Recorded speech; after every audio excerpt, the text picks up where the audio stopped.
Hello, everyone. Welcome to Telling Tales. It's a Wednesday night. You know what that means. It's time for Symbaroum. How exciting and thrilling, as I'm sure you agree. Um, so, first things first, I'm a bit frame rate low again. I don't know why this is. It may be that my trusty, very now old Logitech cam is finally giving up the ghost. So, we'll see if a bit of tinkering and driver maintenance helps with it. And if not, then you might be seeing me in a more crisp version. What a fresh horror that will be. But yeah, until that happens, sorry, but you'll still have the other lovely faces on this stream to concentrate on at a higher frame rate. So you'll be all right. Oh, a little flash there, just as I'm talking about the quality. Good. The usual nonsense blurb about what we do. There are a bunch of links down below. They're the kind of things you might expect. Click them if you're interested. Our current streaming schedule, which is sort of hopefully now going to settle in for a while, is that we have Massive Nile Thotep, the notorious Call of Cthulhu campaign, is happening on Mondays. That is notionally weekly.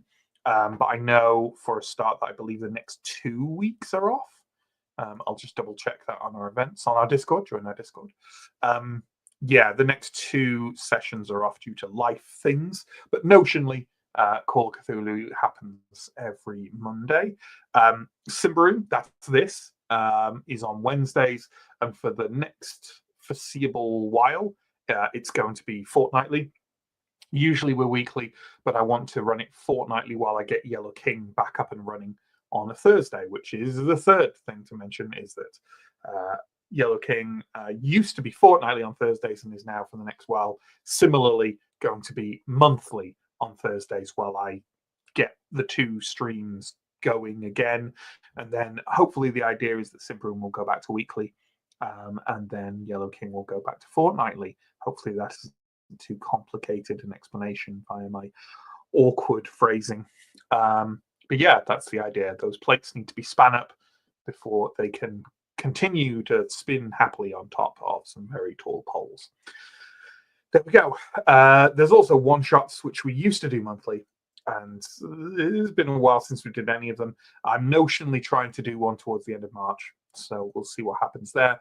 I know the last one I was talking about was the Electric State. That's pretty likely to be it, but we have to kind of confirm a crew and what people want to do and stuff. So keep your eyes peeled for that.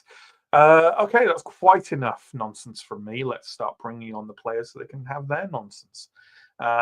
First of all, let's have Chris on. I know it said Steo. Steo isn't his name. Steo is his character's name. Would you like to be Steo, Chris? Certainly not. Certainly not. What is it about Steo that makes you not want to be Steo? Or just the circumstance that his life is in? Is it more that? I think it's certainly kind of the current circumstance of life, and I built the character to be pretty terrible, and I like to hold myself to higher standards than my characters. I would also just like to clarify for the audience, Matt did mention that once he gets a new camera, he will look crisp. I just want to specify that the kind of crisp he will look is quaver, just for your information. Excellent. And alienating to anyone not from the group of islands that we call home, I imagine.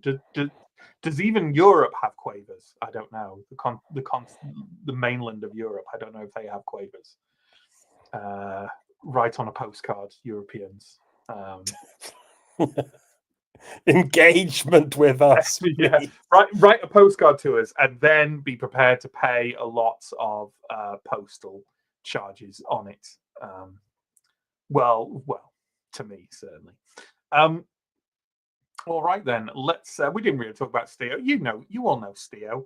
Who's starting watching Symbaroum now? No one. That's who. No one. Look, I suppose. Do you know what we haven't done for a while? Tells you who he is. What we should do is talk about our characters in terms of the archetypes they are fulfilling in the traditional D&D or the traditional role play sense. Steo is kind of frontline tank and damage control. Or not crowd control, not damage control. This is traditional World of Warcraft. That's what this is. Fair enough. Yeah, he is. He's one of the tanks. He's the armor tank, not the health tank. Armor tank and crowd control tank, I suppose. Crowd control tank. He's a warden in Lord of the Rings Online. Anyway, let's move on from this decisively and bring in Stephen. Hi. Stephen plays Elindra. Again, I'm not going to bother telling you anything about Elindra because, again, John's obviously tells now. Stephen, would you like to be Elindra? Well, like, she is young and like physically capable. Yeah. So that's pretty great. Yeah. So she's got a whole life ahead of her. It's potentially quite. Or does she? Well, whatever's left of her life. Well, it's potentially quite a short, miserable life. Yeah, but by definition, yes. But then that can be said for you as well, Stephen. You also have your whole life in front of you. But I don't have cool sorceress powers or a mysterious sword, do I? So. No, potentially cursed sword. To be fair, so let's. I don't have any sword worth mentioning. It's still interesting, isn't it? All right. And yeah, as we attribute to Elindra is a combo health pool tank and DPS. Yeah, she's a heavy hitter and a damage sponge. Yeah, she's spike DPS as well. I know what I mean. No one has to worry about my antiquated MMO terminology. Someone is asking if I'm on the right mic. Let me double check that. I might not be. I'm not. How did no one spot this for like the 30 minutes we were checking beforehand? We were just Don't talking know. about stuff. Don't know. Wow. High definition, Matt. There we go. I am now on the right mic. All right. Let's bring on John. Hi, John. Hi, Matt. I just want to say before we start that we have had it before where your mic works perfectly up until we press the live button and then it swaps to the terrible mic. No, I think it's because earlier when I was trying to sort out the cam, I unplugged the actual mic and replugged it in, and I think the setting switched and then didn't switch back. See, I was trying to blame it on the ghosts that haunt the machine, but you just put yourself forward for that. So I don't think I did. I think that the StreamYard system should reselect your previous setting. If it loses contact and then reintroduces contact to it, it should do that, as most systems would do. So I don't think I am to blame. I think that I'm great. Also, we should have some Arendar art up, I suppose. I was waiting for you to introduce Arendar. Fair enough. Yeah, you're Arendar. Do you want to be Arendar? Is he who you want to be? I mean, there's positives and there's downsides, but I think if I could be Arendar in this world, then yes. But if I have to be Arendar in Symbaroum, then no, because that sounds like hell. You got a big cat, though. Would you be John in Symbaroum? I think that would. Well, no. See, I think that would be John fine. Dar. Because I think John Dar could probably just get a job somewhere as like a clerk and have a very boring life and not die in the forest, and that would be fine. John Dar sounds like a character who has precisely 2 Star Trek: The Next Generation appearances. John Dar is definitely the name I give to police. Also, no, it was Sting, wasn't it? So, it was funny. So I'd like to introduce someone who many of you know already. Let me see if my antiquated cam will handle this. Here we go. There he is. This gentleman here has basically left me alone the entire day in this room. The entire sodding day. And the moment a stream starts, yes, hi. The moment a stream starts, he comes in and starts screaming at the top of his lungs for attention. He could have had attention all day. I'm just saying, you know. Sure, I was doing stuff a good chunk of the day, but some of the day I was just watching Anthony Bourdain on YouTube. He definitely could have come in and had attention then. All right, we're not gonna stream until 9 at this rate, so I should probably bring on our final player for the evening. It's Sam. Sam plays Ascarai. Again, I'm not going to talk about Ascarai. There you go. That's Ascarai. You know what you need to know. Sam, would you like to be Ascarai? No. Because I've asked the question of everyone else. No. Right, moving on. Any particular reason? Get a cool mask.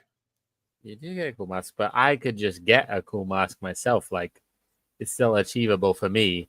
I would love for you, just living your life as normal, to get that mask and just walk around in it.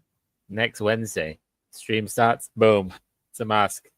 If we end up in a carriage with a face mask on, it's going to be triple whammy of talking through masks, because I'll have a real mask plus my pretend mask, and then a second pretend mask due to my in-game mask, which is also a pretend mask. So I'm going to need you to put 3 hands in front of your mouth to do that. So that would be bad. Yeah, for everybody involved. So, on all of those notes, let's start. You know what we'll do? We'll pop up this. We'll pop up this map while we have a talk about. Oh my word, he's already started.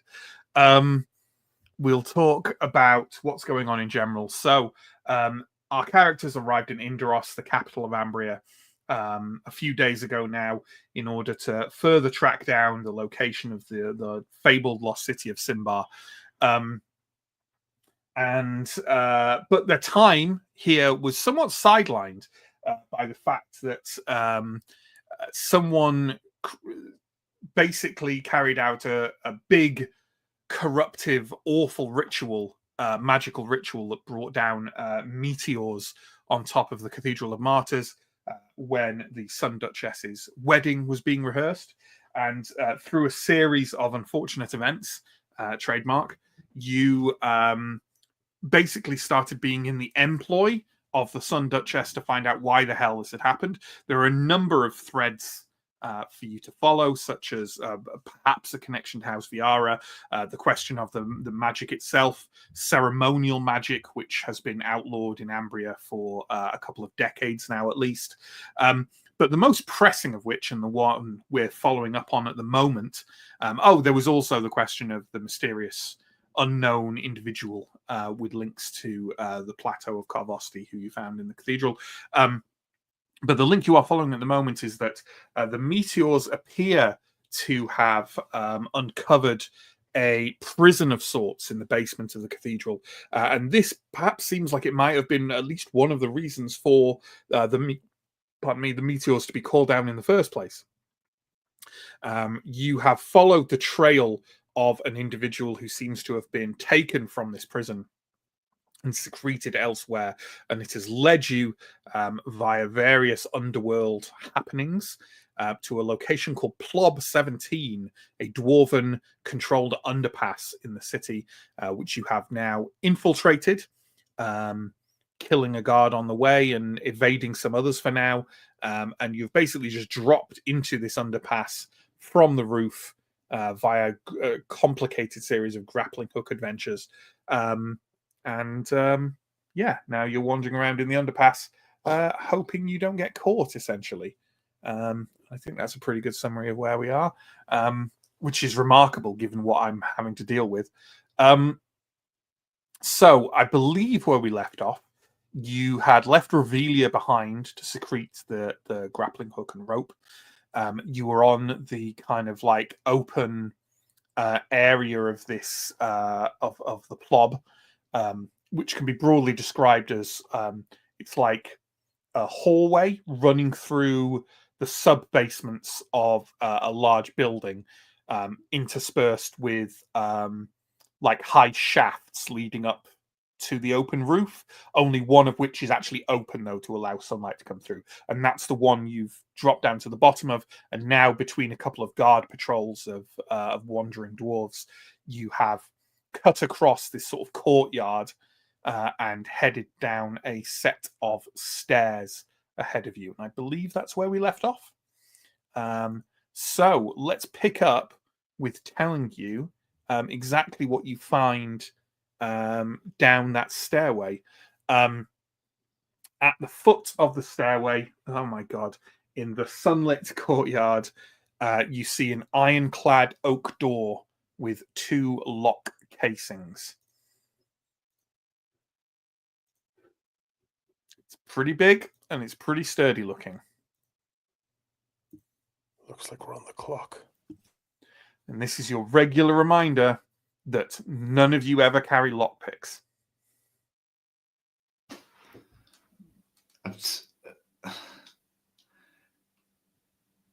Check if the door opens. The door does not open. Both of the lock casings appear to be locked. Once again, we are spectacularly unqualified for sneaky work. Yes. I don't think we're battering our way through this either. Not without getting everyone down here. You think it's certainly possible, but it's also it would be very loud.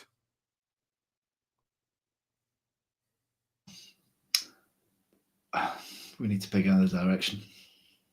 Yeah. So we head up, take a look around, see if we can find a set of keys anywhere. God, wouldn't that be easy? Okay. So the stairs, as I say, lead up to this sunlit courtyard, across which you have spotted 2 separate patrols.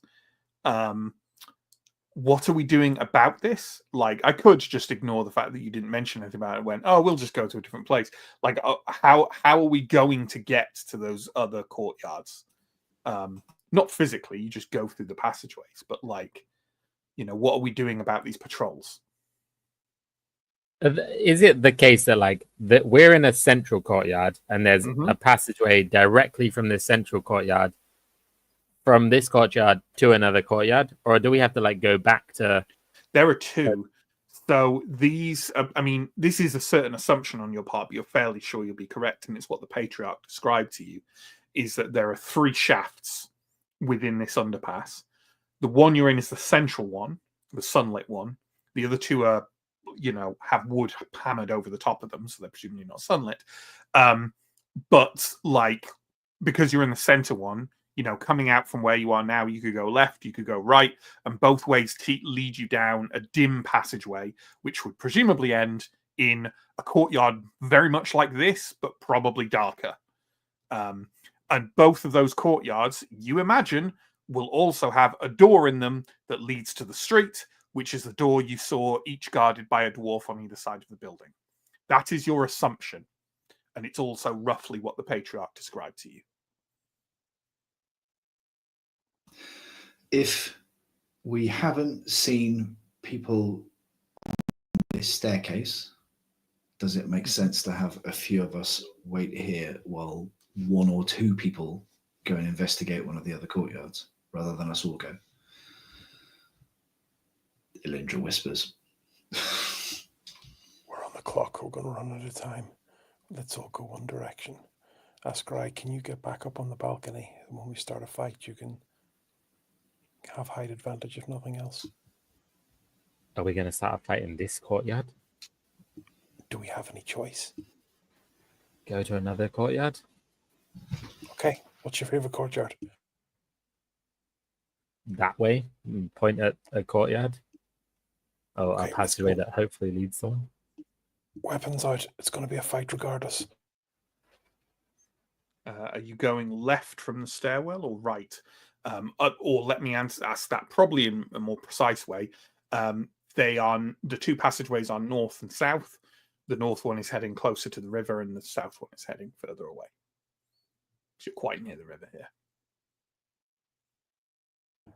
Sam, you were the one who pointed, so... I think I'd point closer to the river. Okay. Fair enough. Are you making any attempt to try to get to that courtyard stealthily? Or are you just kind of weapons out and, are you running? Are you, how are we doing this? It seems to me like you're kind of abandoning stealth and are just trying to... I would think that the plan is weapons out, try to move quietly. The second the alarm is raised, just fight. Yeah. quickly but quietly, because ideally we want to try and get into the courtyard and find a hiding place before the next patrol comes through. I think we waited till one had just come past before we dropped down, and I guess we've not been very long so far. But no, and where you are in the stairway, you think potentially one of you could lurk at the top of the stairway and like hide and try and see when a patrol, goes past in the direction they next go past in, or you could just go for it. Right now, where you are, for all you know, there is a patrol in the courtyard you're in because you're not up at the top of the stairwell.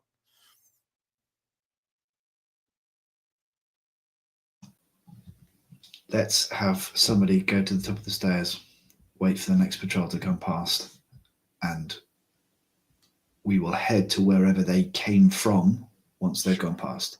Sure. Yeah, Okay. Who is the person who's going to lurk? I'm assuming it's Askrai because he's got the best discreet. If happy people to. are nodding, I can't see it. But okay. Give me a discreet roll at +5, please. So. That's a 20. I'm going to reroll. At +5, I need an 18 or less. Okay, that's a 16. So that passes. Okay. As you go up the stairs, you basically duck back, and or almost caught by the patrol that's sort of just walking past the stairwell. But you see their backs retreating, and you see them heading towards. They are heading in the direction of. It's the direction you said you wanted to go. They're heading north towards the river. These two dwarves. Okay. As soon as they're past, I will go back down a little bit and say they've gone north. I guess we should go south. Okay. Let's do it. All right. Let's have a quick roll from everyone, please. And it's one of my majority success requests. So don't forget Anton. I think he's the only NPC with you now.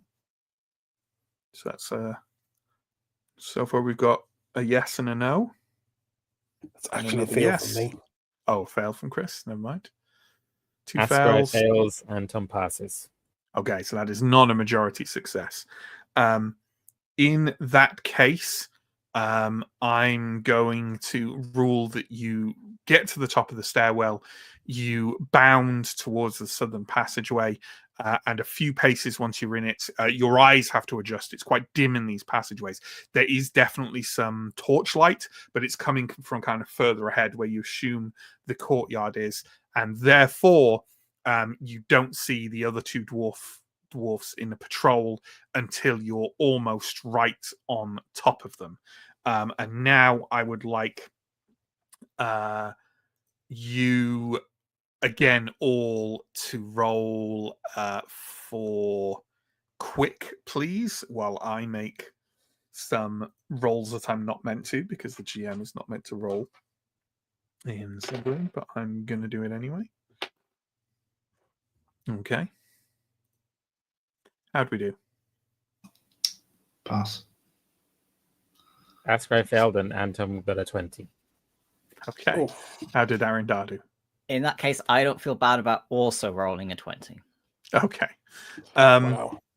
So much. My 2 is worthless to you all then. Well, fortunately for you, the dwarves. Well, I don't know how to balance that because I think only 2 of you succeeded, but only one of them succeeded. But they did get a 1. So you know what? I'm actually going to say in my the couple of 20s you got, is also rubbish. So I'm actually going to say there is no one gets the drop on the other group. You basically run into each other, and both groups are like, oh. And then we just can start normal combat unless anyone is going to try and have not combat happen in some way. But the dwarves are probably going to engage with you physically unless something is particularly done. I don't think Aaron would be able to think of anything clever. That seems reasonable. Okay. In that case, please, let's get some initiative up there, John. You can list them as dwarf thugs.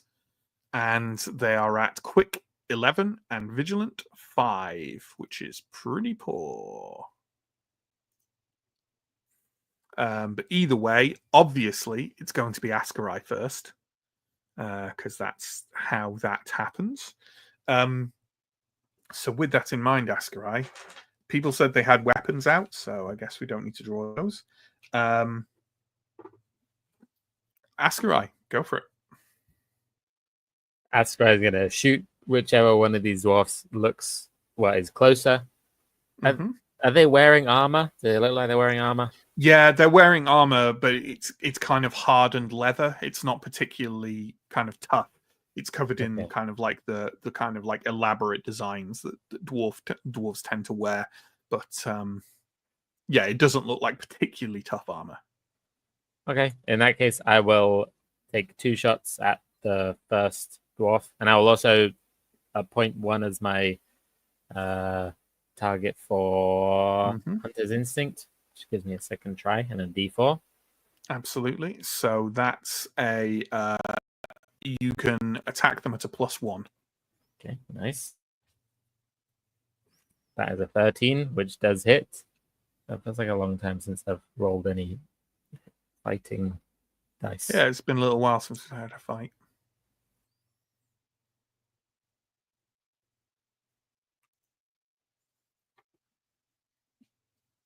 What's the damage on that?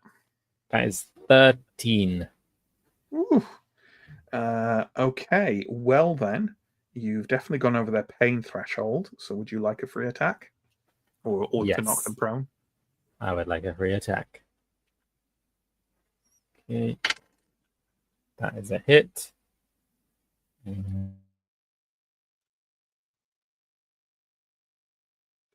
I'm taking an extra. These are cultural beings, according to my beast law. Yeah, So that gives me a bit more. That was 12 damage. 12 damage. That again is over the pain threshold. Can that proc twice in a row? Doesn't that I don't think automatically so. end up with them dead? If isn't their pain threshold meant to be like half their HP effectively? They may have toughness, which It's increases half their their hit points. it's half the top range of their Okay. HP. They're not dead. I don't know. Like, does it explode? Is what I'm looking for. I don't think it would triple proc. That seems a bit not Symbaroum. It seems a bit on over. Interested to hear from chat what they think. Although be aware, of course, that just because it's what the rules intend doesn't necessarily mean it's what we'll do. But you still got your second shot against them, anyway. So Yeah, I'll take my second Yeah. shot. Well, it's academic then, isn't it? That fails, but I get another go, okay. which just succeeds. A 16. And how much damage does this one do?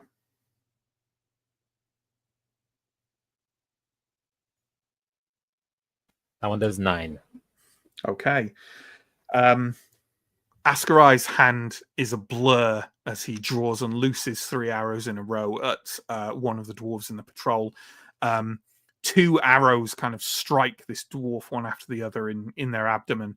The dwarf kind of like steps forward and grunts with a kind of like he's kind of coming for you still, and you marvel slightly at the fact that those are 2 arrows that you possibly would expect a man to have dropped with. And then the final arrow kind of, which honestly doesn't feel like it's in a particularly more vulnerable location, slams into his shoulder, and it's clearly one too many, and he collapses onto the floor onto his face. These dwarves, they're tough. That's the impression you get. And that's the end of your turn, I believe, unless you've used up any movement action you might have. Alindra, as I usually do, like I am going to say, they can't call for help outside their action. Yeah. So, No, I was already thinking that ideally we want to do this silently. I was going to just I did eventually find the page about pain threshold in the book if you're interested. It just says that when a creature suffers damage that exceeds its pain threshold, stuff happens. Not once per turn, but so. Yeah, I think like the problem with me with that is like you can imagine a circumstance where that could essentially infinitely proc, or at least proc so many times that it becomes silly. You know what I mean?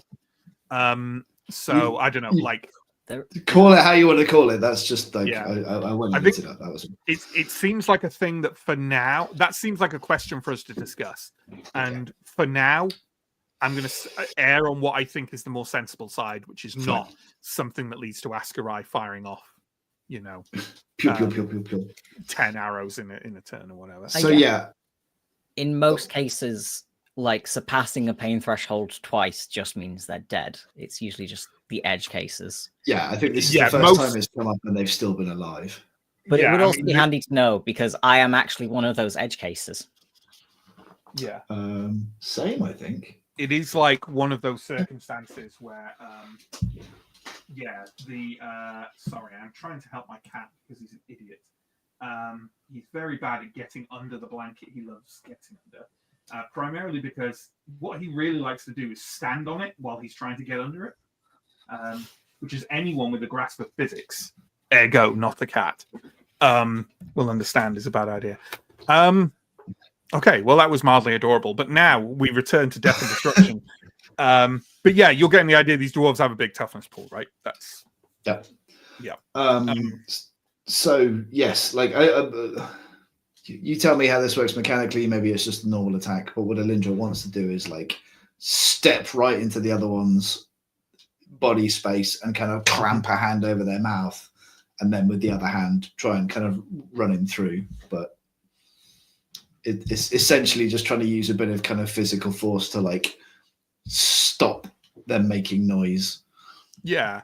Okay. Like, because the other thing isn't an attack that will cause damage per se. I'm happy for you to try that, and I want you to roll strong against their strong in order to try and secure them and then attack them. Basically, I'm going to make you roll to try and grapple them a bit, and then I'm going to have you make an attack. But the attack will definitely have a penalty because it's a lot.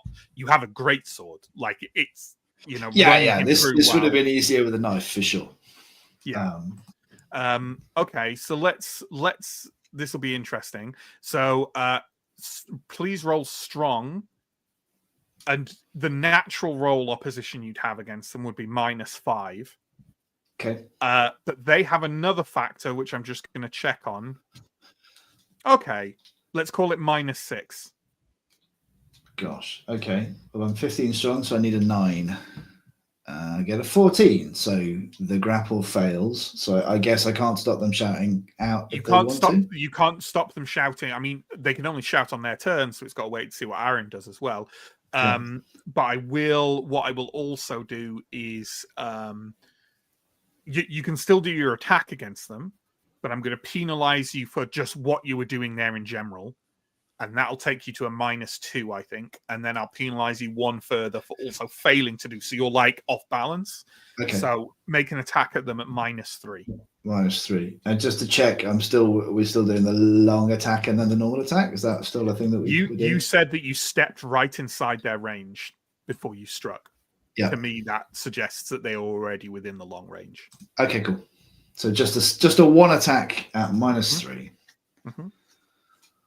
That just about squeaks through. Yep. Mm-hmm. And the damage, please. Damage. We don't have the relevant strike, so it's one of those. 6, 8. 8. Yeah. Okay, that does not go past their pain threshold. Shame. So, Aaron Dar. I suppose I try and silence this dwarf with violence. Okay. If it's just a standard attack, that's a +1. +1. So a target of 17.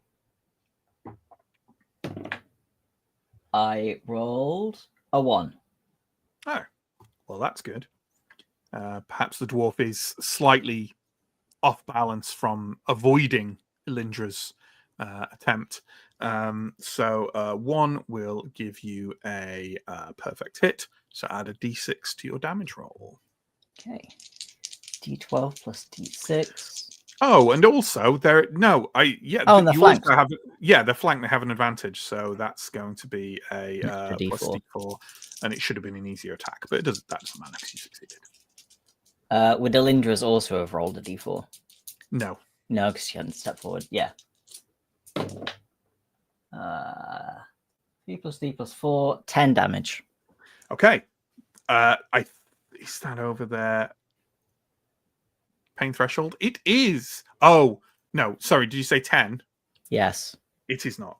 Damn. It is not. I'm afraid. I wasn't accounting for their armor. Okay. Well, that's that, I guess. So the thug is going to use their movement action, unsurprisingly, to shout something in Dwarfish.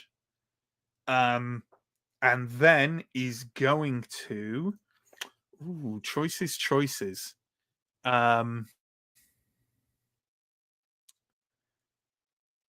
Is actually going to stare at who dealt more damage. I think Aaron Dar, you did, right? Yeah. Is going to sort of back away, not disengage, so you don't get a free attack, but he's kind of like sort of backing away and spreading their hands wide, which you can see now you're kind of close up to these dwarves. They don't appear to have any weapons, but their hands just look very, very large and strong. Not like freakishly large. They're not kind of like magic, huge hands, but like the hands are held in a very specific pose that you would expect, like this is obviously some kind of like martial art or fighting style.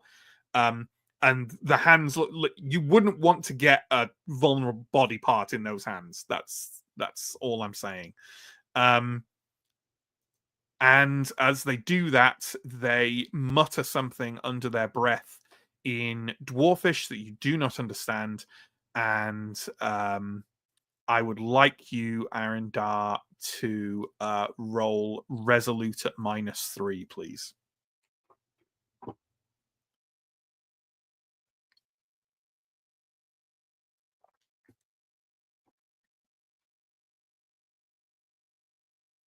What we got? That is a fail. 14 over 7. Okay. I'm not going to reveal what that is right now, but I will make a note. So there we go. And safe to say, you hear the sound of replies in Dwarfish coming from, I'm going to say, definitely further back, like where in the direction you're going. And I'm also going to say, well, I'm going to make a roll to see. Oof, that's lucky.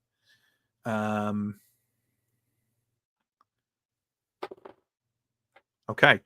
You only hear those cries coming from the direction in which you're traveling, not from behind you. So that's a plus. Okay. Steo. My Pokem. What are my chances of being able to maneuver myself into a flank of this remaining gentle friend? Yeah, easy. Because I think it's part of the rules that on a human-sized person, up to 3 can engage, so that's absolutely fine. So can you give me a roll? Well, you didn't step in, so you can give me your long attack first, which will be at a +3 because of the extra for flanking. That is definitely a pass with an 8.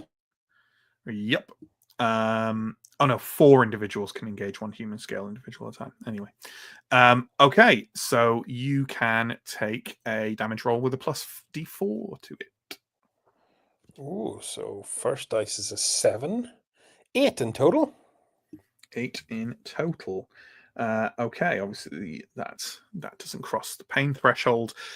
You thrust out with your spear into their side, and they don't move away fast enough, and you kind of gouge a hunk of like a furrow through the flesh on their flank. They give a grunt, but show no other sign of pain. Do you want to make your actual attack now?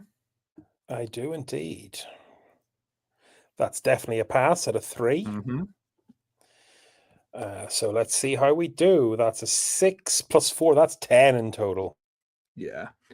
You thrust again, and they try to catch the head of your spear in one of those powerful-looking hands, but they just basically push it, slap it to one side, and it goes through their throat. And they sag and kind of hold on the end of your spear for a bit longer than you would expect an opponent to do so, and then they crash backwards onto the floor. Okay. Anton is probably going to... Let's have him put Blessed Shield up on...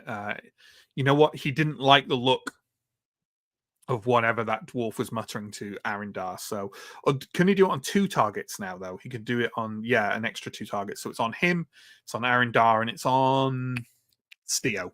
Let's say Steo. Because Steo, I feel, is the furthest forward because you had to go around the back of the thing. So let's say Steo. Wait, I don't know if he does it on 3 people or on I 2 think it's people. only plus 1. I think it's him. Isn't it him Plus and 1. 2 other people? Or is it just plus No, 1? it's him him plus and 1. one other currently. Okay. Just Arindar and him then. Never mind. Okay. Unless that's leveled up recently or something. But Yeah, in my head it had, but perhaps it hasn't. On the sheet that I have, it's an adept, which is like Okay. It's him just plus him one plus other, one, but yeah. it's I'm not 100%. I'm sure you're right. But yeah, what's does he manage to invoke? He rolls a Blessed 3, Shield? so that will make it. Absolutely. Wait, does he roll corruption or does he just take 1 corruption? I think he just takes 1 temporary corruption for each succeeded cast. Okay. Because he had got, I think that's what getting adept in Theurge does. So. Yeah. You're right. Okay. Right, we'll go back round to the beginning of the turn. You can hear footsteps approaching rapidly from in front of you. Ascarai, so I don't know what you want to do. You cannot yet see the individuals because, as I say, it is dim here. I can't shoot this guy, but if I moved forward, do I think I could see these people coming up? Yeah, if you make a move forward, you definitely have a good chance of seeing them through the murk. Okay, I'm going to move forward and shoot the first one I see as soon as I see somebody. You move forward, and now you feel like you're at the edge of the passageway. Your eyes are slowly becoming accustomed to the dimness, and you can see that you think you're in one of those courtyard shafts. It looks very similar to the last one, only it's not got sunlight streaming into it, and it's lit on either side by a torch in a bracket. Really not a lot of light for this space, but perhaps it's all the light the dwarves need. There are 2 other dwarves dressed identically to the 2 who were just killed, coming towards you from what looks in the dimness to be the gate out onto the street ahead. Okay, I'm going to shoot whichever one looks even a little bit closer, and I'll make it my hunter's instinct target. But I'll do an armor piercing shot because I have moved and I can't do 2 shots. Yes, Perfect. Sounds good. That is a 1. So that's good then. So that's a plus d6 damage. Yeah. Okay. This is going to be a lot. I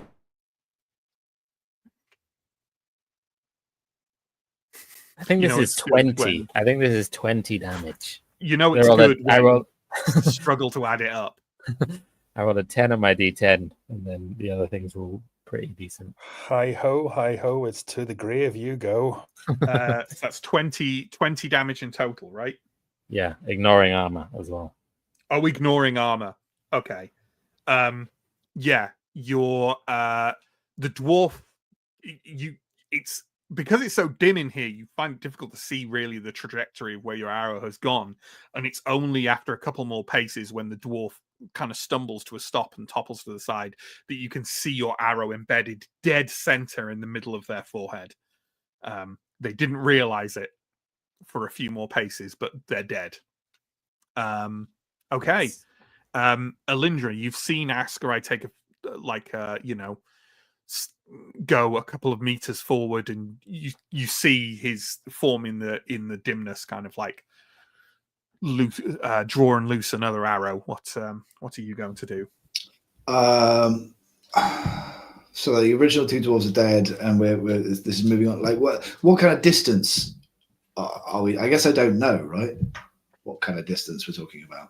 I mean, I don't know what kind of distance you talk, because distance. Well, like, so if I'm gonna to whatever, like Askarai's further ahead, right? And so he's seen and shot a dwarf. Yeah. I don't know necessarily how far they are away, or if there are more of them or anything. Yeah. So I guess for movement, I am going to run forwards, and for other action, I guess I'm going to engage Revenant Strike. Sure. Because I don't know if I'm going to run into someone or not. Sure, yeah. I mean, you could take one movement, and then I'll tell you what the scene is like. And I guess that is one movement and an action.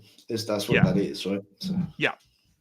So I would say if you move forward before you do the Revenant Strike, I would say that they're like the remaining dwarf is kind of coming forward at you, and you'd have to move twice to engage him, so you couldn't get a normal attack. But you do have long on your weapon, so if you wanted to attack rather than Revenant Strike, you could double move and engage, and therefore get a long attack. It's up to you. No, one move to stand like beside or just slightly in front of Askarai, and I'll bring on the Revenant Strike, because I think we're going to have a few dwarves to hit. Aren't we? Sure, yeah. Okay. Do you have to roll for Revenant Strike, or is it an auto? No, it's an action and a 1d4 temporary corruption. Sure. So that will be 3.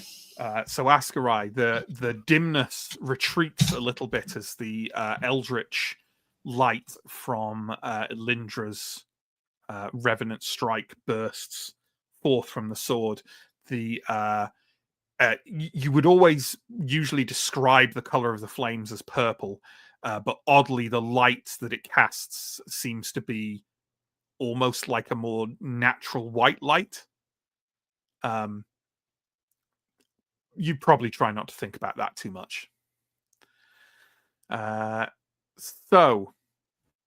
Arendar. I will also step forward to stand beside, to basically cover Askarai. Okay. You doing anything with your action, or just leaving it be? I don't think I have anything I can do, so I will just leave it be. I assume, where did we leave Ferrin behind? Ferrin, I figured climbing up the ladder and then down the rope and then down the other rope was probably a bit of a stretch. A bit of a stretch, yeah. He's waiting in the back alley outside the Plob. Okay, fair enough. Fair enough. Here's an interesting question, which doesn't really, I don't know.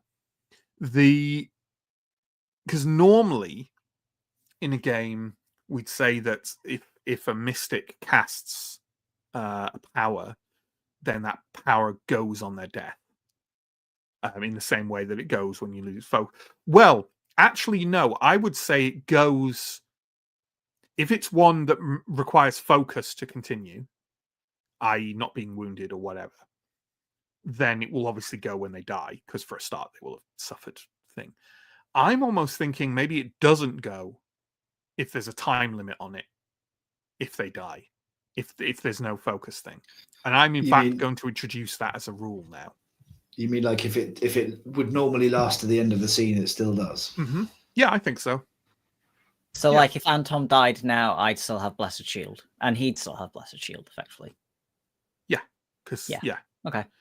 I I'm think somewhat that terrified makes as sense. to why you're bringing this up at this exact moment. But... I was just interested. It's not actually relevant for this exact moment. I was just interested to see if what the dwarf had invoked on Arendar was still active, and I think it is. Oh no. So yeah, that's fine. It also kind of is quite flavorful for it. So yeah, whatever. Oh no. The dwarf thug, registering that a companion has died and seeing now 3 individuals kind of come out of the murk, although for all you know, he can see all of you anyway.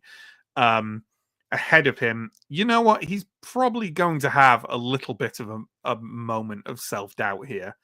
And I'm going to say he's in a pretty bad situation.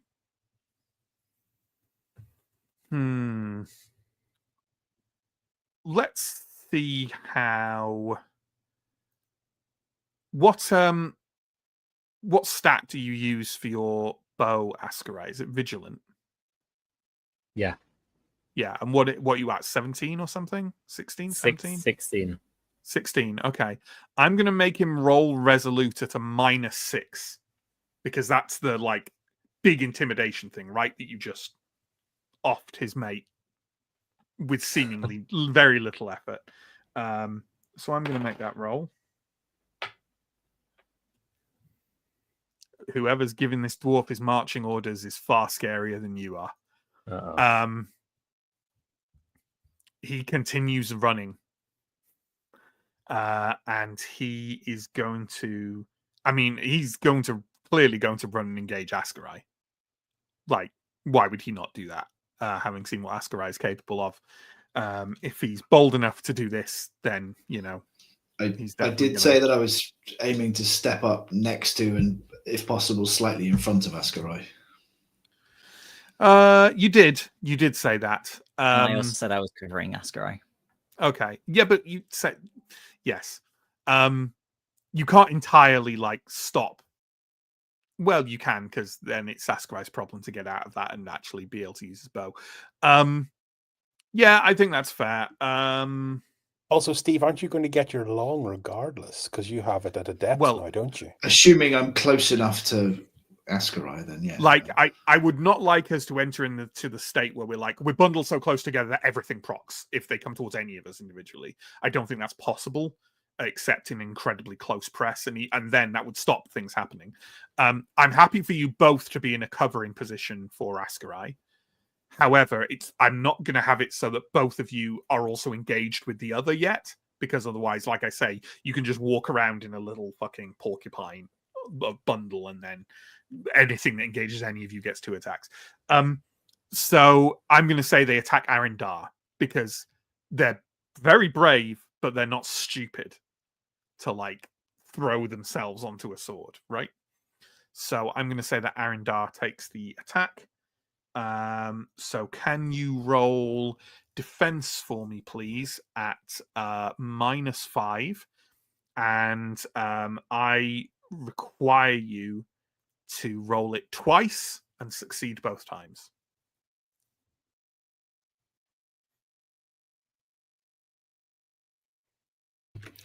I only passed once. Okay. So you don't you get the riposte if you defend successfully. Right. Mm-hmm. Okay. As the dwarf comes at you, you almost with a chill kind of like it's almost like there are words spoken in the dwarfish language on the edge of your hearing that sound very reminiscent to you, the ones muttered by the dwarf back in the passageway. You almost feel like a chill and a sense of doom fall upon you.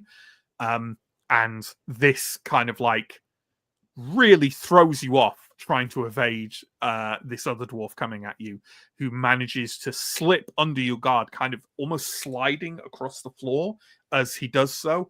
And he brings up those similarly large, powerful hands, and with open palm strikes, hits you twice in your center mass. Could you roll your armor twice, please? Yeah. That is D8 plus D6 plus 1. They have blessed shield. Mhm. 12 or / and I dropped my D8. Oh my god. Hang on. Just roll a d10 and ignore Oh it. my It's god. no- Guys, don't just roll a d10 and anything. First was a 12, the second was a 6. Okay.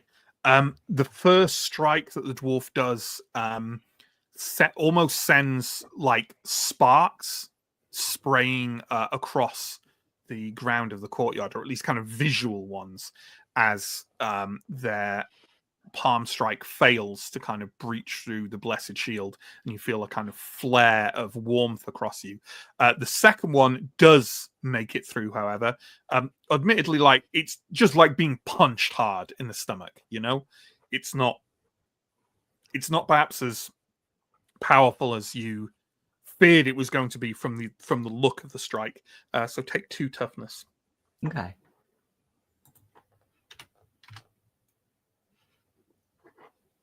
Yeah. Steo.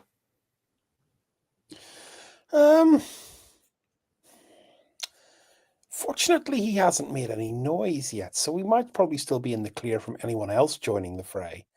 But I think my goal is just to charge. Mm-hmm. You can engage.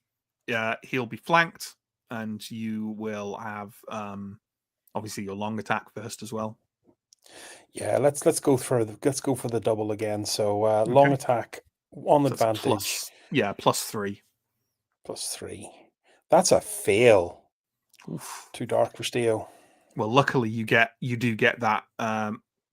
Obviously, this means you have to fully engage with him, but I'm guessing you're doing that anyway. So I'm guessing you're fully engaging and getting another attack at +3. Yep.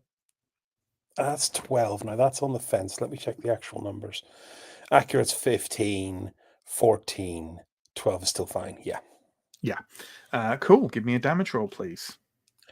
Let's see how this goes. That's a 4 plus a 3, which is a 7. Yes. Okay. Well, that obviously is not over the pain threshold. You jab at the dwarf, who is now kind of half crouched on the floor, with your spear, and you're fairly sure you puncture leather, and it comes back with some blood on the end, but you're honestly not sure because of the dimness and the odd positioning where you struck the dwarf. You're just fairly sure it was a fairly glancing blow. So, yeah. Father Anton. What's Anton up to? I think Anton's going to try and get his flail out and hit this dwarf. Get flailing. Yeah. So that's an attack for him at a +3 because advantage. Okay. He needs a 10 or less. That's a 2. Oh, the rarest of rare things, and Anton hit. And then It's this about is to a get hunger wolfed. D10 and D4. That's a 11. Another 10 on the D10.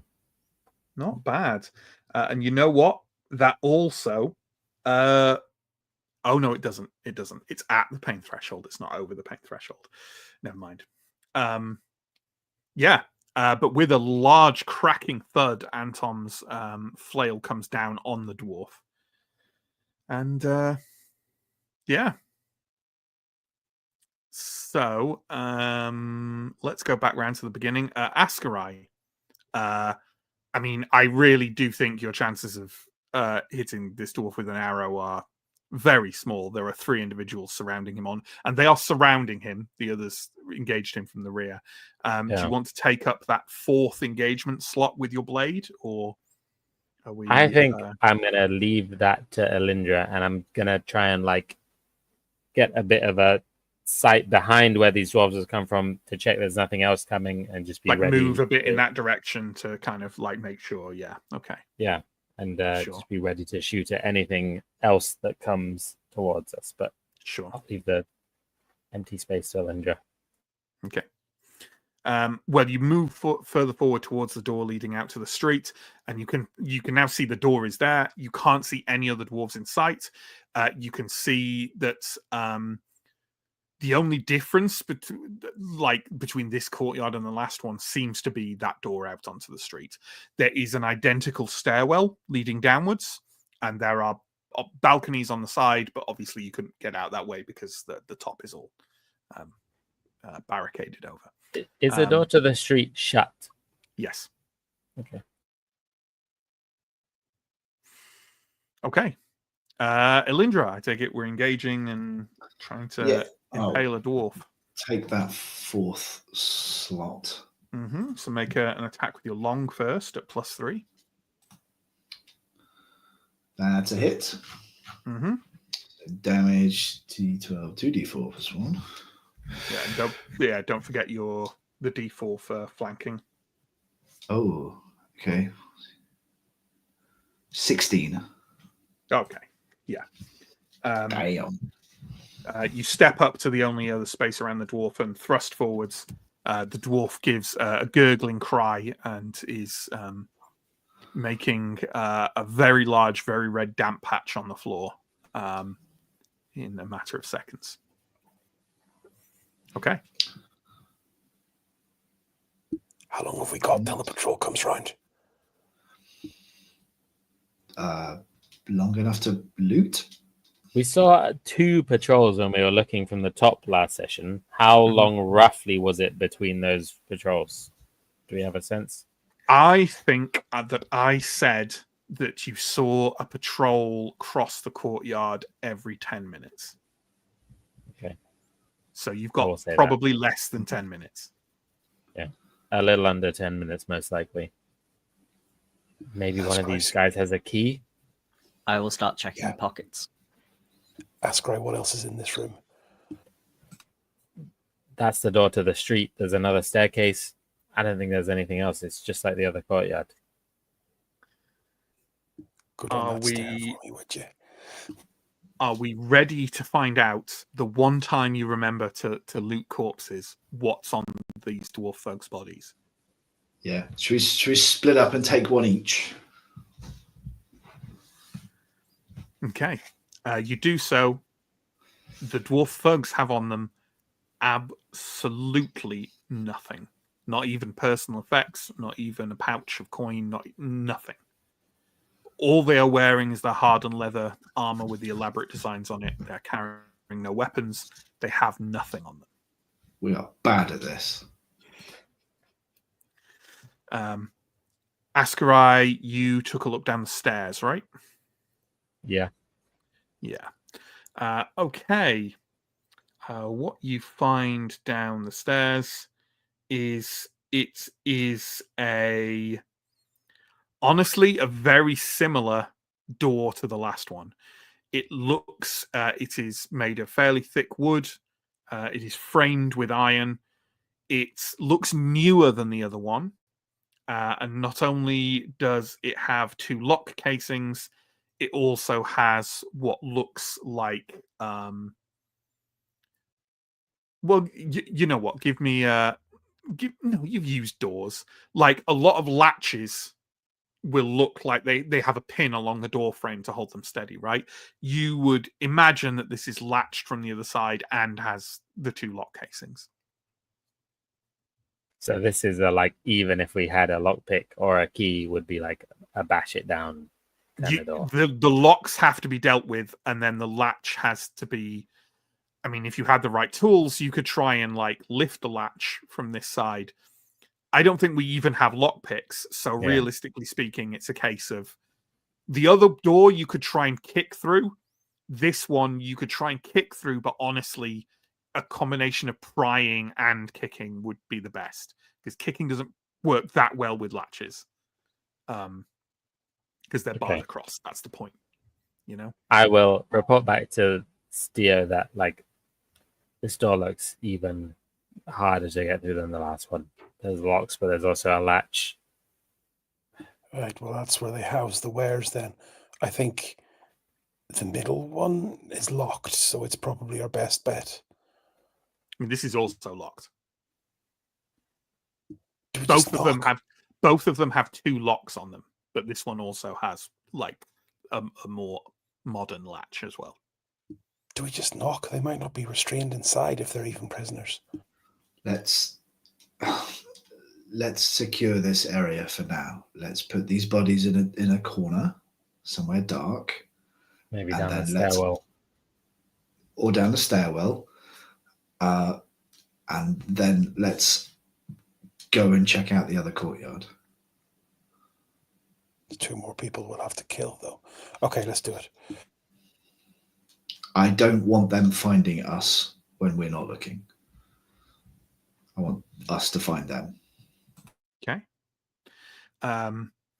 Obviously, you could do what you want with the bodies. I would say there is 0 chance of people not knowing what's happened because the floor is doused with blood. But if you want them out of the way, it's more like so that it's not spotted from like the other end of the plob, as someone's walking into like the middle courtyard, they can already see. Sure, yeah. Okay. Right, well, you move the dwarves aside. You can drag them fairly easily. And then we're heading through to the final courtyard. It sounds like at speed. Can I double check something quickly? Of The course. balconies, such as the Mhm. one that we came down on, Mhm. do they also have any point of like a window or a door or Yeah, anything on them? but into the buildings. On either Okay. side, which, as far as I said, as far as you can tell, seem to be kind of like town apartments. You saw some of them were shops on the street. Got it. The underpass, from what you can tell, seems quite a separate thing to the actual 4 buildings in terms of what it's used for and etc. Presumably, we've got no way of seeing whether or not there's anybody up there that can see down, right? No, you've got no way because without the grappling hook, there's no way to kind of scale up those balconies anyway. Then yeah, so we're heading are through. we heading through and kind of at speed? Okay. I mean, a moment later, you are standing in what looks identical to the dim courtyard you just left. Ahead of you, there are 2 dwarves stood by the doorway out to the street, and there are 2 other dwarves lurking over to one side, presumably the patrol, who kind of all 4 are kind of looking around at you with a sense of surprise.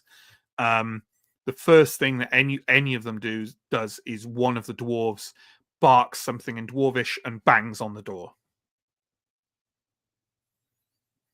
Then let's have initiative up again, please. It's going to be the same. Okay.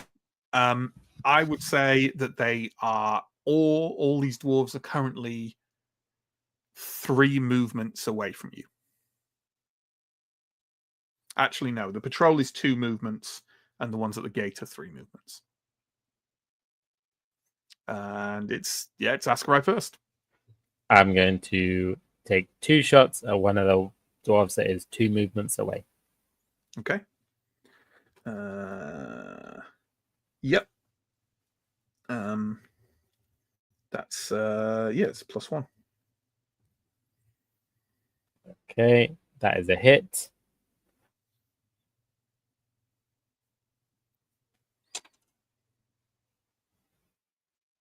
That is 12 damage.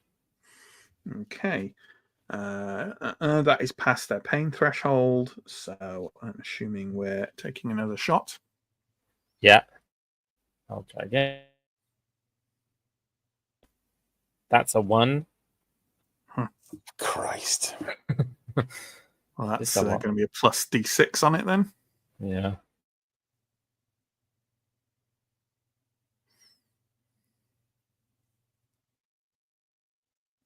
That is 11. Not too bad, not too bad. Not too bad. Okay. And then let's take your third shot, shall we? Yeah. That's a 20, but I get 2 tries because I will Hunter's Instinct these dwarfs. Or this dwarf. Which is a 16, just makes it.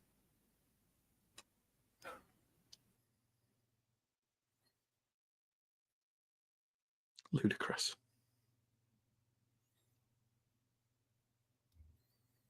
That is 8 damage on that. Okay. And that dwarf crumbles to the side. Crumples, I should say, not crumbles. Crumples to the side with 3 feathered shafts emerging from their body.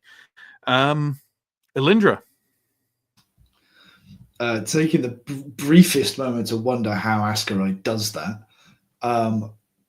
barrel forward into the other one, which I guess just gets me into the long attack. It does get you into the long attack, so that's an attack at a +1, please. +1, 16. I get an 18. Damn it. But I get the thing where if it's a failed attack, backslash, right? Yeah. Okay, so we're going to make a second attempt, but it's going to be D8 damage if it hits. Okay. So that does hit. I don't know whether the Revenant Strike counts and adds to that D8 or whether it's just a flat. No. When you get like the bonus actions that deal damage, you just keep them at the damage. Cool. That is a 5 then. Okay. Okay, you catch the dwarf. They almost try and like palm your blade away, and it catches slightly along the edge and leaves like a deep gouge, kind of along the heel of their palm, which is probably very, very the worst paper cut. But you probably don't care. You just don't care about the plight of these dwarves. Arendar, what are we doing?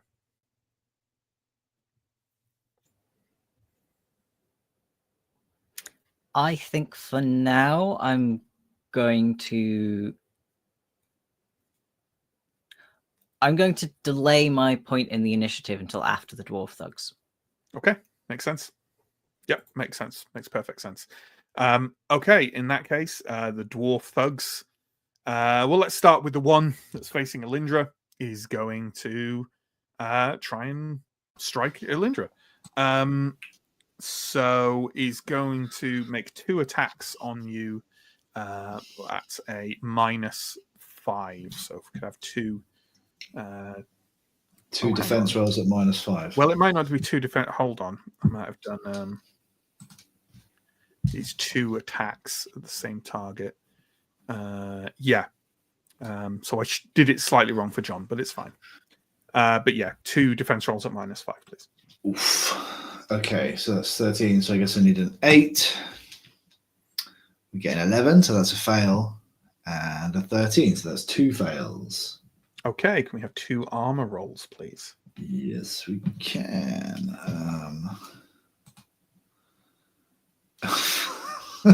It's not my day. A 1 and a 10.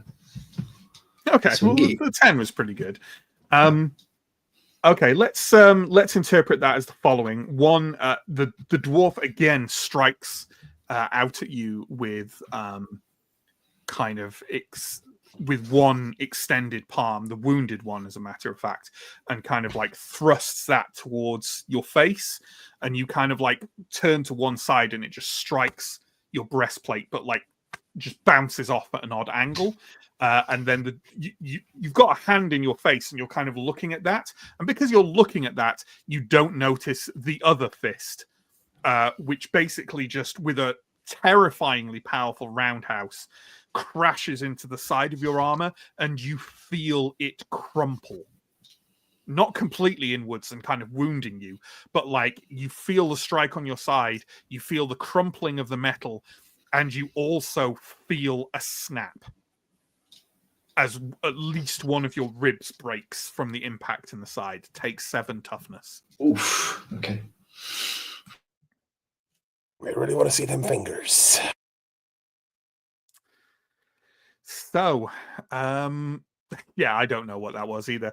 The other 2 dwarfs at the gate are running towards running towards the position of the other three, not Elindra. Or are they? Actually, one of them is going to run towards Elindra, who is now within range of them. Yes. So I would be flanked, but would get the long attack as they come in, I think. Yes. Yeah, you get the long attack, so that's an attack at them at +1. Oh, no, not +1, because you're flanked, so -1? No, Right. that's not how flanked works. +1. Yeah. I've had that mistake in my head before, but I'm wrong. It's just an attack at +1. Okay. That's a hit. Okay, what's the damage? Let's find out. 7. Okay. As the dwarf comes in, they take a blow to the shoulder, which you're fairly sure draws blood, but they don't particularly seem to feel it. And what they are going to do to you, can you roll strong at a -5, please? Sure thing. Need a 10. Roll an 8. So you succeed. Yes. Okay. The dwarf basically tries to duck under your blade and comes around you to your back, and you feel their limbs starting to... Snake sounds like it's a slow, sinuous process, but basically they're bracing against your back and trying to pull your arms away from your abdomen and lock them in place. Like a wrestling maneuver, essentially. They don't succeed in doing so. You pull free, but the one that runs at you keeps trying to like sidestep around to do the same thing again, presumably when they have another opportunity. But they have failed for now. And the remaining dwarf, as I say, is now 1 movement away from everyone else. Arindar, what are you going to do? Seeing Elin.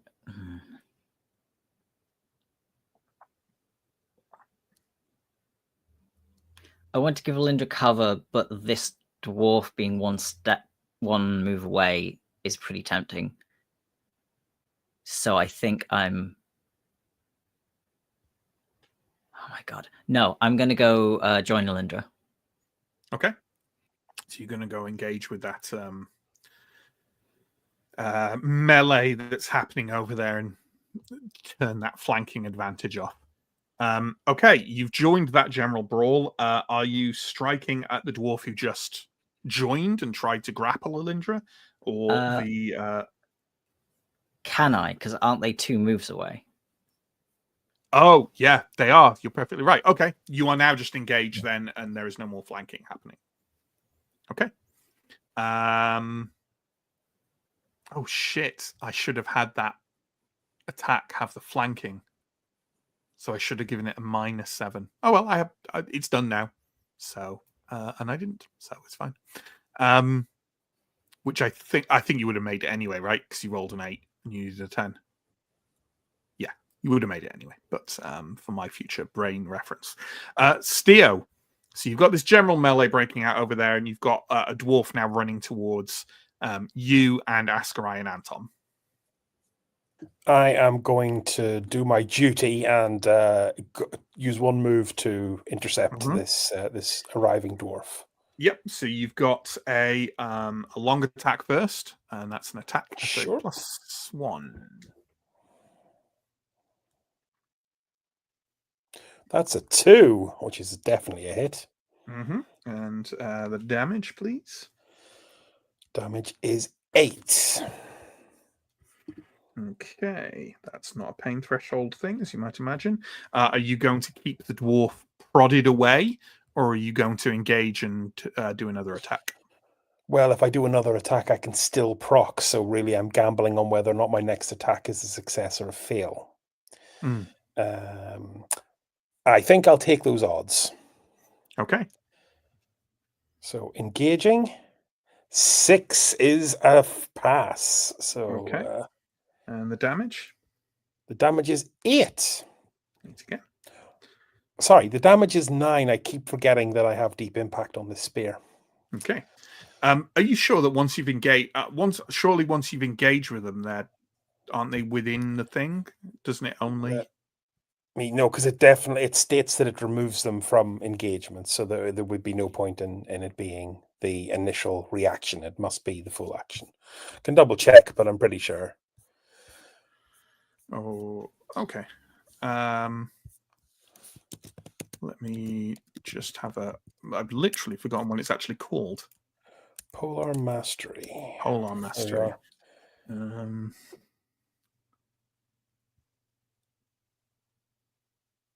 No, it's the free attack, not the main attack. Yep. Oh well, looks like we undo one of those attacks then, and if it is the only entirely the reaction, I want him disengaged rather than taking that second patch of damage from him, because I want Askrai to have a clear shot. Okay, that makes sense. That makes a lot of sense. Sam, what do you reckon Antom's up to? We're in the same scene, so we don't have to. Still got the Blessed Shield and all the rest of it. Yeah. I suppose moving towards the bigger melee, hoping to get a flail off or something off in the next round. Okay. Yeah, so Anton joins that general mass of humanity / dwarfanity. And we'll roll back round to the beginning. And Askrai, Steo has quite happily left an unengaged dwarf for you in the middle of this courtyard. So Askrai will very happily shoot this unengaged dwarf. Mm-hmm. And I will make them the hunter's instinct target as well. Mm-hmm. That's a +1. That is a hit on a 7. Okay, what was the damage?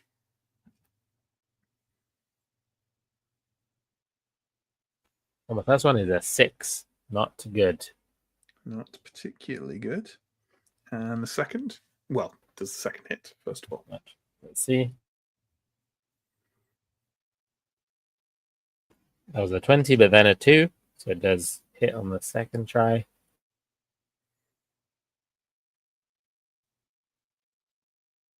That is 11 damage.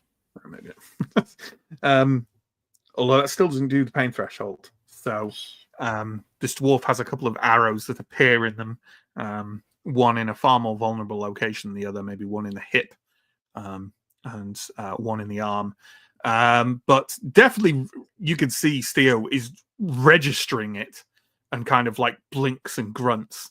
But doesn't seem in any hurry to fall down about it, you know. Elindra, you are now in a kind of swirling melee with Antom and Arin and two of the dwarves. Yeah. I think we maintained a rule. I think we established a rule a while ago that flanking is at least double outnumbered, because it's 2-on-1 initially. So 3-on-2 isn't a flank. Okay.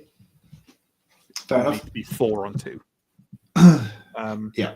So yeah, I think I came up with that rule in the battle, in the recent pitched battle, because I was like you can't have a flank for 31. I think if this is a general scrappy 3 against 2 thing, then I think it's not unreasonable to say that we're not really flanking. Like, this is not organized enough for anybody to be flanked. Exactly. So, are you striking at the kind of one you originally charged at, or the newcomer that tried to grapple you? I am not a big fan of either of them. I think Elindra's quite single-minded in this respect, so I think she's going to carry on at the one that she initially attacked. Sure. Well, that's a strike at mine at +1, as that's a hit. All of these have been. Yep. Damage 7. Okay. you slice into their calf somewhat, and you see that they now have a rather pronounced limp. But again, they don't seem any particularly less determined. And specifically, they are going to attack you once more. And they're going to... That is active. That is active. So can't do both. So we're going to just do this. Again, could you roll a strong at -5, please? Strong at -5. Yeah, needed a 10, got a 6. Okay. Again, one of them tries to grapple you, but doesn't succeed in doing so. Can you now roll 2 defense rolls at -5, please? Yeah, we need 8. That's an 18, so a fail, and a 20. Can I interrupt and try and use my bodyguard ability? Mm-hmm. So Yeah, I'm sure. going to do... I'll do one at a time. No, I'll do them both. A resolute can you roll do to them see both? whether I don't see a thing that says I can only do it once per turn. Okay. Can you take that much Yeah. damage? Well, I'm hoping that my defense might be... I think it's a Slightly. very interesting thing that you're trying to take the blows aimed at the tank. But, you know, Tank's had a rough couple of days, to be fair. Yeah, fair enough. like Elindra's still kind of wounded. But I mean, if you're doing like, these are separate attacks, so you can try the one and that maybe don't go, I'm going to take all of these right now. You I'll could do just one. try one and see what happens. Let's test one Sure. and see how that goes. So what's the roll for that? So first, there's my resolute roll to see whether I successfully throw myself in the way, Okay. which I pass with a 1. Okay. And then bodyguard can defend all attacks. So I roll my defense. All right. Yeah, that's the adept. So I have the second level. Yeah. Yeah, sure. So what's my modifier for defense again? Yeah, all attacks aimed at the person they are protecting. Okay. Yeah, so you need to roll 2 defense rolls at -5. Oh, yeah. Okay. And that's what you wanted to do, right? Yep. I thought we agreed that I was going to take one and then test it. But if it's one person making 2 attacks against me, then I guess you're taking both of them. Kind Just kind of leaping in the way. Yeah, it does say allows it to defend against all attacks. I actually think it's an all or nothing thing now that I read the text of bodyguard. Cool. So let's try. First one's a fail. Mm-hmm. Say I'm spending an experience to reroll the second. Okay.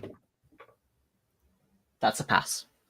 Okay, so you take 1, in other words. I take 1 and I get a riposte on the successful. On the unsuccessful, presumably. My successful defense. Right, sure, yeah. Well, let's take the hit from it first. Could you give me an armor roll, please? And don't forget, you've got Blessed Shield still. Yep. So that actually makes it a very sensible thing to do. That is 10 block. Okay, yeah. You literally roll and come up in front of Elindra. Their first fist kind of like is still aimed at Elindra behind you and slams directly into the Blessed Shield. And again, there's like a flare of light and heat as they strike. They literally kind of like the other blow kind of like was aimed at a part of Elindra you're not in front of, but now you're smaller than Elindra. And literally just hits air as Elindra kind of like steps back away from the sudden Arendar in front of her. And yeah, so you've got a riposte attack, right? Yep. So give me an attack at +1, please. +1, target 17. 15, that's a success. That is a success. Give me a damage roll, please. 8. Okay. Yeah, that's quite a complicated set of things. But in the end, we are left with a dwarf kind of staggering back in surprise with kind of a bleeding gash in their shoulder left by the tip of Aaron's fencing sword. Okay, there we go. That was those dwarf thugs. Was that both of them, or was that? Yeah, Okay. yeah. One of them tried to grapple you and failed, and the other Oh one yeah, right. Yeah. struck The other you, one and then attacked Aaron twice. Yeah. jumped in front. Yeah. However, we haven't taken the one who is now standing unengaged. But they're not going to try and re-engage with Steo, because why on earth would they? Instead, they're going to run and attack Askarai. So, Askarai, Are they entering my no, field of? They're taking a slight step back and moving around you. You're not occupying the entire courtyard. God, Long I feel like is my not character build. I feel like my character build is just like there is not one level of long that doesn't have a profound downside. It's just every time as it should be. He was. They all shouldn't be perfect tools, otherwise. Well, no, but this is the thing. I mean, Askarai is a perfect tool. I think the problem with this is not that there's a problem with Polearm Mastery. I think the problem is you are trying to employ it in a gamified way that does not make sense in a simulationist style of role-playing that I'm doing. Because what you're doing is trying to go, okay, I'm a tank, a concept which does not exist in real life and does not exist in the world of Symbaroum. And therefore, I am trying to lock them into place away from me and just keep stabbing them at a distance. But in the real world, they would simply go, okay, I'm walking away. And that is what they are doing here. Here's the thing. I think what Polearm Mastery excels at is permanently keeping one thing away from you, not other people. So I would argue it's actually not a tanking thing. It's a self-preservation thing, which is not the same as tanking. Tanking is taking damage for others. And it crowd controls, but only for you. Because you can't occupy the entire range of the courtyard. You should have rolled damage, Askarai. I feel like you could make an argument if you were literally standing right next to Askarai, then it could protect Askarai. But I think if you're yes, if Askarai is within range of your weapon, then Askarai is protected by your Polearm Mastery. Yes, although that does start to lean into that kind of moving around as a porcupine thing I discussed, but I think it is reasonable that could be a thing that was done with just the two of you standing next to each other, perhaps. But then also, if it would make it difficult for Askarai to start taking shots at a lot of things because they'd have you hovering in front of them. So it's it is a balance, but I think I think it's doing what it's meant to. You're on mute, Chris. It does say come into range of melee combat, but I am defeated by the advanced technology of walking in a slight circle. Yeah, and they're only coming into range if they're trying to engage with you. That's the rule of it, right? Not heading towards you, he's heading towards someone who is also not in your melee range. And I think there's also you have disengaged, so he's not engaged, so he's not in. Yep. Carry on. So, Askarai, give me 2 defense rolls at -5, please. Okay. My defense is pretty good. I need 11 or less. That's a 20. And a 16. Both fail. Okay. So you actually get a free attack on top of that. So you might as well just give me another defense roll right now, and then I can tell you what happens. That is a 6, which does pass. Thank goodness. Okay. So can you give me 2 armor rolls, please? Okay. And, don't forget your cloak.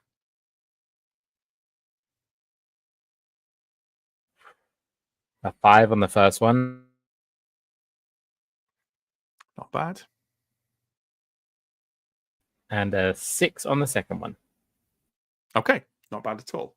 So the dwarf bounds towards you, and at the last second, literally kind of comes off the ground and flings themselves through the air. They sort of half wrap one leg around your leg, and then as you're kind of reeling back away from their fists, they slam one goes into your shoulder and one goes into like the upper part of your chest as they are sort of trying to use their body weight to tilt you over to the ground. They don't manage to do so, but take 5 toughness from the force of their blows. Is that from multiple attacks? 5 is over my pain threshold. That was from 2 attacks. Okay. Yeah. Unless your pain threshold is 2, you're fine. No, my pain threshold is 4. And if your pain threshold is 2, then you've got bigger problems than taking 5 toughness right now. Yeah. So, okay. Arendar, it's your turn. There are still 2 dwarves to be fought. I'm going to follow up on the one that I managed to draw blood on. And try and draw more blood. So that's an attack at +1. These dwarves are tanky. This fight is going to take up the entire session. That is a 1. Yep, that's a 1. So give me that damage roll with an extra d6, please. Ooh. 12. 12. So that's... I got excited because my d12 rolled an 11, but my extra d6 only rolled a 1. Okay. So, well, you'd be happy to know that nevertheless, the dwarf, startled that you have kind of rolled in front of him, has taken a couple of paces back and then steps in to try and like grasp your blade and presumably yank it off you, but he's perhaps not used to fighting someone with such a slender and flexible blade, and you saw it up and down twice out of his grasp, and then with a round slash sever his throat all the way across, and then step back just in time, so only the very center of your front is covered with a gout of fresh blood, as he gasping kind of falls backwards on the ground in his death throes. So there we go. Steo, I take it we're moving backwards and jabbing at this pesky dwarf. Yes, looking quite insulted that he just completely ignored me. Like, oh well, I'm not going fuck to. you then. Now I'm going to go over there and hit the guy with the bow. And he's absolutely flanked. Yes, he's absolutely flanked, and you get a long attack on him first. So give me an attack at a +3, please. 15, I think, fails. 15 is my accurate plus. No, it passes just. 15 plus 1 is 16. 12. Yeah, but the problem is my elderly, and then, you got to do a lot of math these days. And here comes the 7 plus 2 is 9. Is that including the D4 for flanking? That was including the D4, yeah. Sorry, Yeah. 10, because I keep forgetting Deep Impact. The Deep Impact, yeah. Well, this dwarf is kind of like half hanging off Askar, as I described. And you basically just run up and like have to take a moment to like mentally gauge how much force should I do on this to not also impale the changeling. But you manage to do it and just run the dwarf cleanly through from behind with your spear. That's where it looks down at the spear, half a centimeter from his heart or other vital organ. Seems appropriate. Fucking ignored me. Okay. Anton is going to have a flail at this now flanked other dwarf. So if you could do a flail attack at him at +3, please. Okay. We should pass around Anton duties, really, now that we've got less, Chris should definitely have a go, I think. That is a 15, which doesn't make it, but I believe does trigger his flail ability, which is roll a D6 damage if It's just fail D6 and odd. It's just straight up D6 damage if you roll it. Yeah. Which is a 4. Okay. Well, he does a bit of damage then. Nice. Like the very edge of one of those metal balls kind of like clips across, lightly taps across a shoulder, which would probably be pretty fucking painful. And there we go. There's Anton. Ascarite, there is absolutely zero way that you can fire safely into your three friends surrounding this dwarf. So what are you going to do on your turn? I think again, Ascar is going to kind of try to keep a control of the perimeter, specifically the door. Having seen these dwarfs bash on the door, that if anything comes through, Ascar wants to shoot it immediately. And just that makes sense. Get a bit of a grasp of the area and the situation. Okay. There's nothing untoward that you can see. You can see this like the courtyard is exactly the same as the others. There's a gate out to the street. There is a stairway down. It looks exactly the same. Elindra. Okay. We have so we've got dwarf one dwarf left in this little group, right? Yeah, and you can make an attack on them at +3 should you wish. Lovely. Yes, I'll do that. That's a hit. And for damage, we are looking at a 12. Does that include your Revenant Strike and your flanking? It does. Oh, not flanking. No, let's add a flanking on there. What did I say? 12. Let's call that 15 then. 12. 15 is better than 12. And it's is. definitely over their damage threshold, pain threshold rather. So do you want another free attack or do you want to knock them prone? Let's go again. Okay. That's a hit.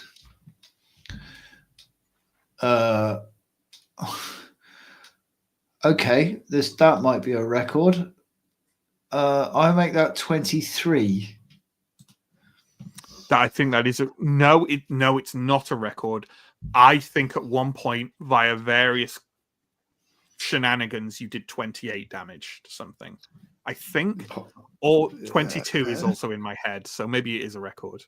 Yeah, I suppose it's up there. It's our Berserker managed. I want to say definitely a 21, maybe a 22. Oh, maybe I'm thinking of good old Athenea. One-shotting the boss a while ago. A little bit ago, yeah. A little bit ago. It's crazy to think how much damage that was so early in the campaign. It's early on, the combination of things that Elle took is broken. Specifically, even more so if you take them as an ogre. They're notorious for being a starting character that essentially breaks Symbaroum. My current theoretical maximum with Revenant Strike and flanking is 28, I think. And a perfect hit, which would be another D6. Yeah. Wow. Yeah. Okay. That'd be what, 34? Yeah. I think you've done 28 before. I think you've hit the anyway. Maybe not. Regardless, with a roar of frustration at the way in which these dwarves fight, which probably seems quite unnatural and weird to you. You step forward with two great swings of your sword. The dwarf doesn't have anywhere really to go. They try and back away towards Aaron. They try and back away towards Anton, but they're caught between them. And the two strikes carve through them and leave them in more than one piece on the floor of the courtyard. And for now, at least, we can take. We're done fighting dwarves. I'm sure there's no more dwarves in Symbaroum in Duros for you to fight, so we don't have to worry about that. But for now, at least, you appear to have the run of the Plob. Run of the Plob. That classic phrase. We're still on the clock, lads. They knocked the door and no one came in, which means they've gone for reinforcements. That's a smart player right there. Is there any mechanism for barricading this door from the inside? You've certainly seen nothing that you could use to do so. It's not like one of them big cool beams or anything. There's not a random door barricading beam around. No. Cool. There's nothing in these courtyards. There's no furniture. Yeah. There's no nothing. Okay, we're looking for the prisoner. We've got probably 3 doors to get through. We need to find the one with the prisoner behind it. I say we knock and ask politely. Let's at least check this door, see if it's as locked as the other ones are. Elindra's searching bodies because you never know. But yeah, Sure, absolutely. You again find absolutely nothing on them. The stairway in the courtyard you are now, the one closest to the river, as you go down the stairway, you notice that the stairs, unlike the others, are kind of covered in a layer of slight debris and dust, which seems to be relatively undisturbed. At the bottom of it is another large door. This one looks a little more rough and ready and old than the others, and it's also locked from the outside with a large padlock and a thick iron bar. And obviously the bar can be easily removed. But The padlock is much easier to break through than the other locks. this isn't the one that was being knocked on, is it? No, this is the one down the stairway. Okay.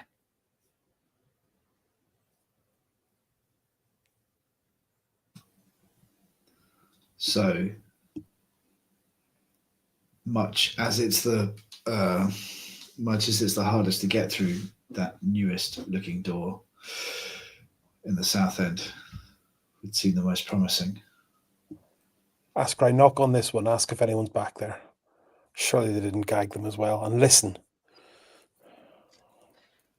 Astra is going to knock on the door and ask if anyone is there. Anybody there? There is no reply. Okay, let's do the other two. And then I agree with Alindra.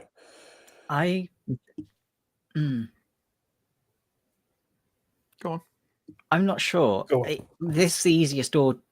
It looks to be the easiest door to get through, and it looks to be the door most likely to be trying to keep something in rather than the other ones keeping something out. But these staircases look like they lead down to the basements of different buildings, right? We don't know that they're connected all the way through. You don't know that they are basements to these buildings per se. Like, this is a layered city. Like, the Patriarch said that, like, a lot of these underpasses are built around old Lindaros ruins, right? So they might not even be connected to the buildings above. I think it could be anything down there. You're under the street here. Not Right, actually under it, but you're below the level of the street. I think while we're here, it's worth checking this easiest door. I Okay. agree. Okay, we're on the clock, but let's do it. Alindra? Okay.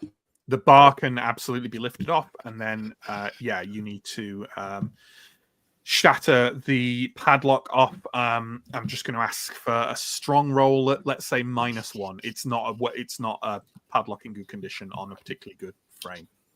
Cool. Does the bar physically come off the door, by the way? Yeah, it lifts off and can be just lifted and chucked away. Can it be used like as a kind of prizing tool, like a lever for this? It can be used as a prizing tool, not for this padlock, but maybe it could be used as a pry for the other doors, especially that far southern one. I will keep hold of that for now then. And for the lock, what did you say? Strength? Strong at -1.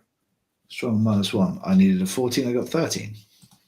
Yeah, you kind of, I'm assuming you're just doing it with like the pommel of your blade or something, just to kind of like bash on the padlock, whatever it looks like it's going to go. Yeah, to knock it out of its loop. You do so, and the door creaks open very readily. Inside is a dark corridor that you cannot see in. It has no light in it. Unless someone has a source of light, going to grab one of the bracketed torches would be the only way you're going to see down there while you go in there. Does Anton have like a magical light? Oh, Askarai, you've got an orb. There's an orb. I don't know if I think the orb is in the towers. I think. Yeah, I think you left it at the tower. Yeah.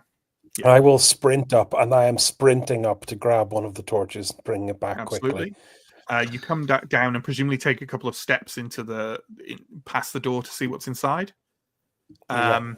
Inside is a rather tumble down corridor.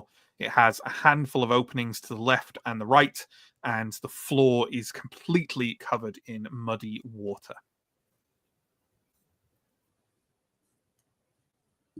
I don't think it's this one. Ascarai, I'll hand the torch off. Can you quickly scope this one? We are on the clock. Let's double up. I'm going to go and take a look at the second door. Alindra, will you help? Okay. And I'll stay with Ascarai.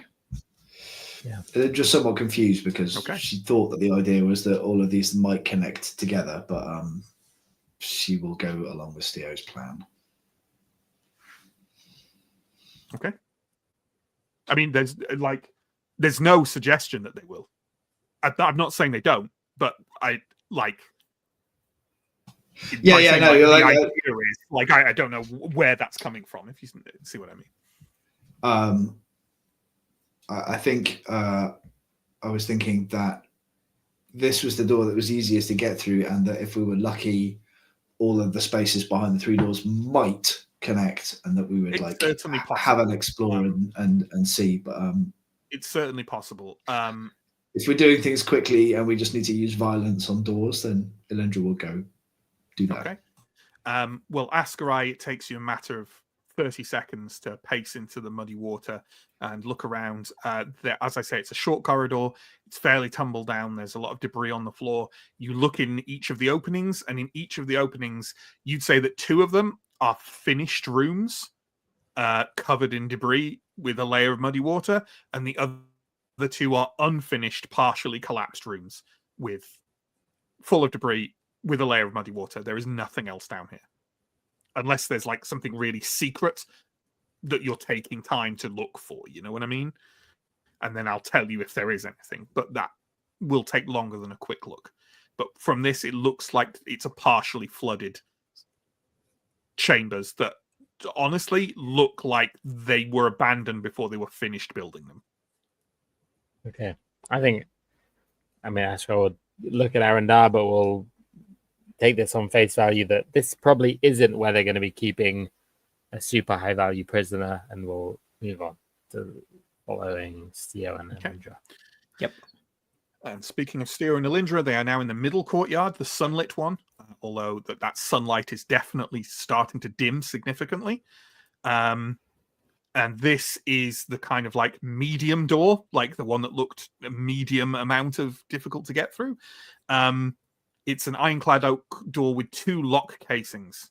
And yeah, like I say, this one doesn't particularly need prying, but it will require quite a bit more strength than the other one. The locks are definitely chunkier and better looking. Are we just going to try and bash it down between you? It's big enough that you can both try at once, for sure. Yeah, I don't think we've got a better plan than just coordinated violence, right? Mm-hmm.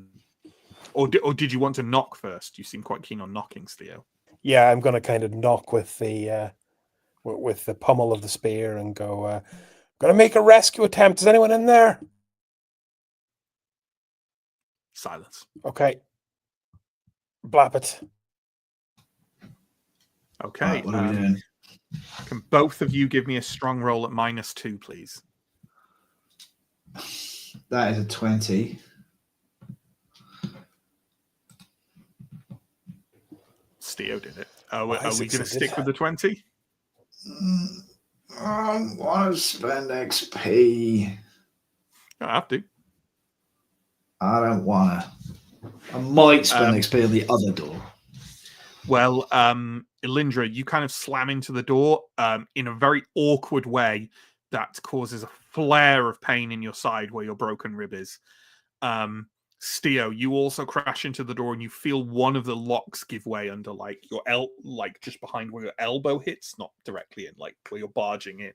But the door kind of partly creaks to the side and then comes back into place. The other lock hasn't given yet. Are we giving it another go? You can give it another go if you want. I know I don't like repeated ones, but I feel like knocking a door down with repeated impacts is that's acceptable. Steo's in the interest of flavoring things, Steo's going to take a look at the damage he's caused and see if that can teach him a way that he might use a prying attack rather than a bludgeoning attack on the next one. It's because it's a lock. It's very difficult to pry it, really. It's things that, but maybe from the look of it, you think you'll have an equal amount of time of luck using strength as using your dexterity to do it. And if there's one thing that could be said about Steo, he's stronger than he is dexterous. That's true. And that's me as the GM give telling up. you it's going to be an equal roll, but your stat for this way is better. Yeah, no, I got that. I got that semaphore. Thanks, Matt. Okay, no problem. Yes, Steel will take a look and go, yeah, okay, step back. And just give it a good old shoulder check. Okay, that's going to be another strong roll, please, at -1. And that is a fail. Really? Because you rolled a 9 at Yep. -2, and that was a success. Yeah, because elderly. But what's that got to do with? You rolled against strong at -2 a 9 and said it was a success, and then I asked for strong at -1 and you rolled a 10. Oh, then it does pass. Hang on, let me do the numbers. Okay, what's your strong? Strong is 10. No, Oh. strong's 13. It passes. Oh, 13. Yeah, you pass easily because elderly is a -1, right? My elderly is -1. Sorry, I was assuming so it was you against the needed- same you modifier needed because I an wasn't 11. paying enough attention. Right. Yeah. You just need an 11, so it's all good. The door gives way quite neatly and in a way that doesn't send you stumbling into the ground. Also, it might be worth checking what John wrote in the private chat. John is convinced that you've been rolling your. That was the previous on a roll D10. for the first strength for the first strength check was a 9 on a D10. Okay. So I'm taking extra bonus points for that. Well, that's a good way to succeed. Bonus points? It's cheating. So yeah, but that's fine. It's fine. In the second, I'm willing not to retcon in the name of narrative flow. So That's how you get him, you lads. burst into. That's how you get me.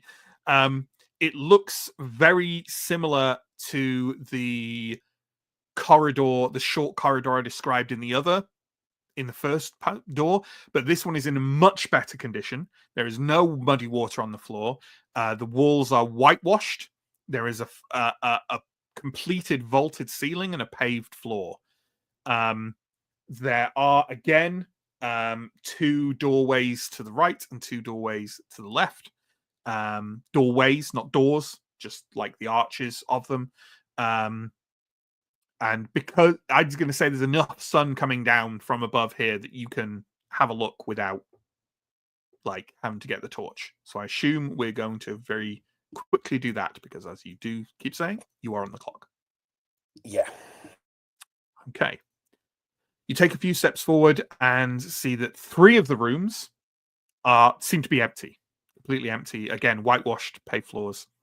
The room immediately to the right as you enter has a number of wooden crates. A quick glance tells you there are 10 of them, stacked on top of each other, roughly 2 meters wide and half as tall and deep.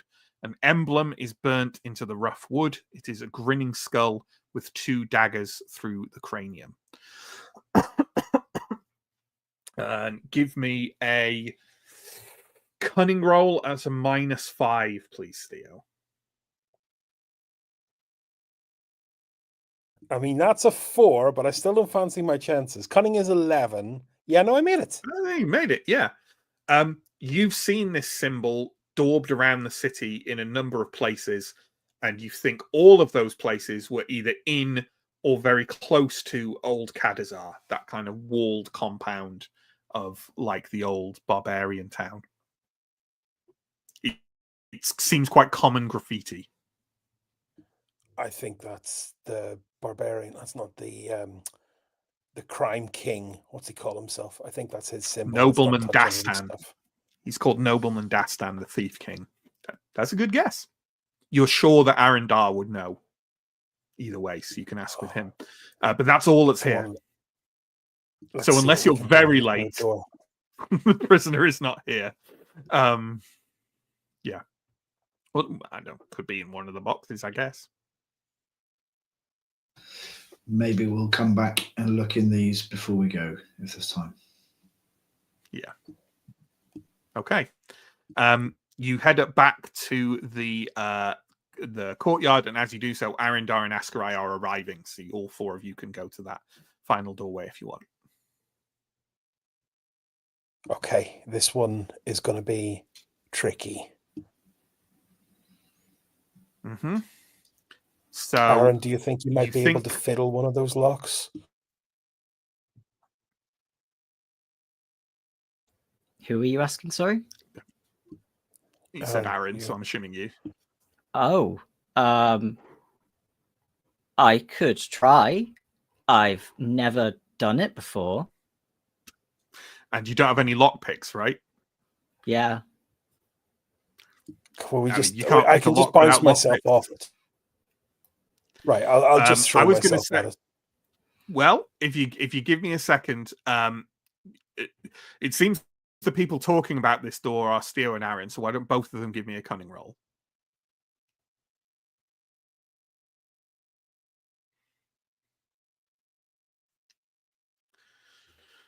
John, do you Fail. want to flick your cam off and on again, by the way, because you just keep freezing a lot. I think I am maybe the same, but I'm not seeing it.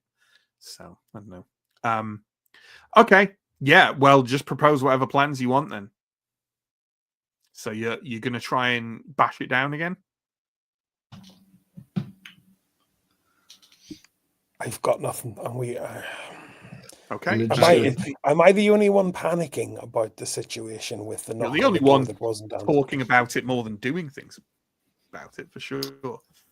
Elindra's going to take a deep breath, brace herself for the fact that she might make herself pass out in pain, and just kind of hurl herself at the door.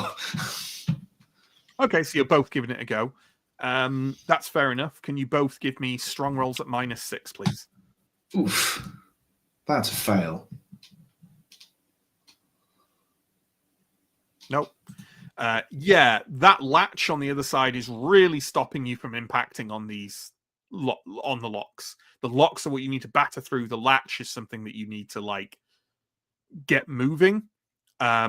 There was talk of prying and using the other thing as a pry, and that would be what you try and do to maybe get the latch off before you try and batter through the door. Okay. Yeah, can we use the prying bar or whatever it was that we had for prying? Mm-hmm.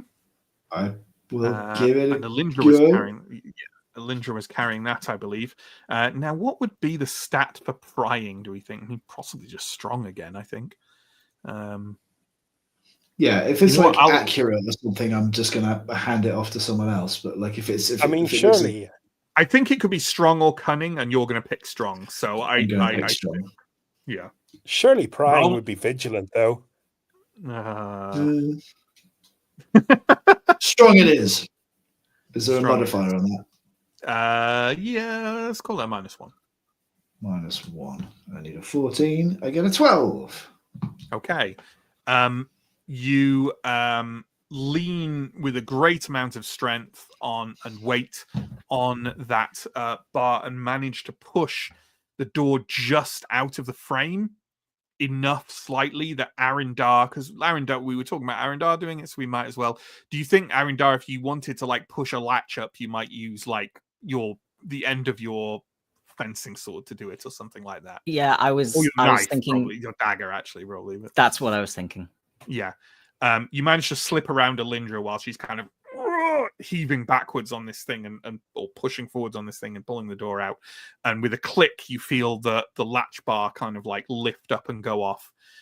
There's still 2 locks on it. But what you can do, you know what? I'm going to roll for how well your prying tool is standing up to this use of it. Okay, it's about to snap, so you should probably just try battering the door down with your shoulders as you were doing before. Okay. Yeah, let's go again. Okay, this is going to be strong at -2 for both of you again.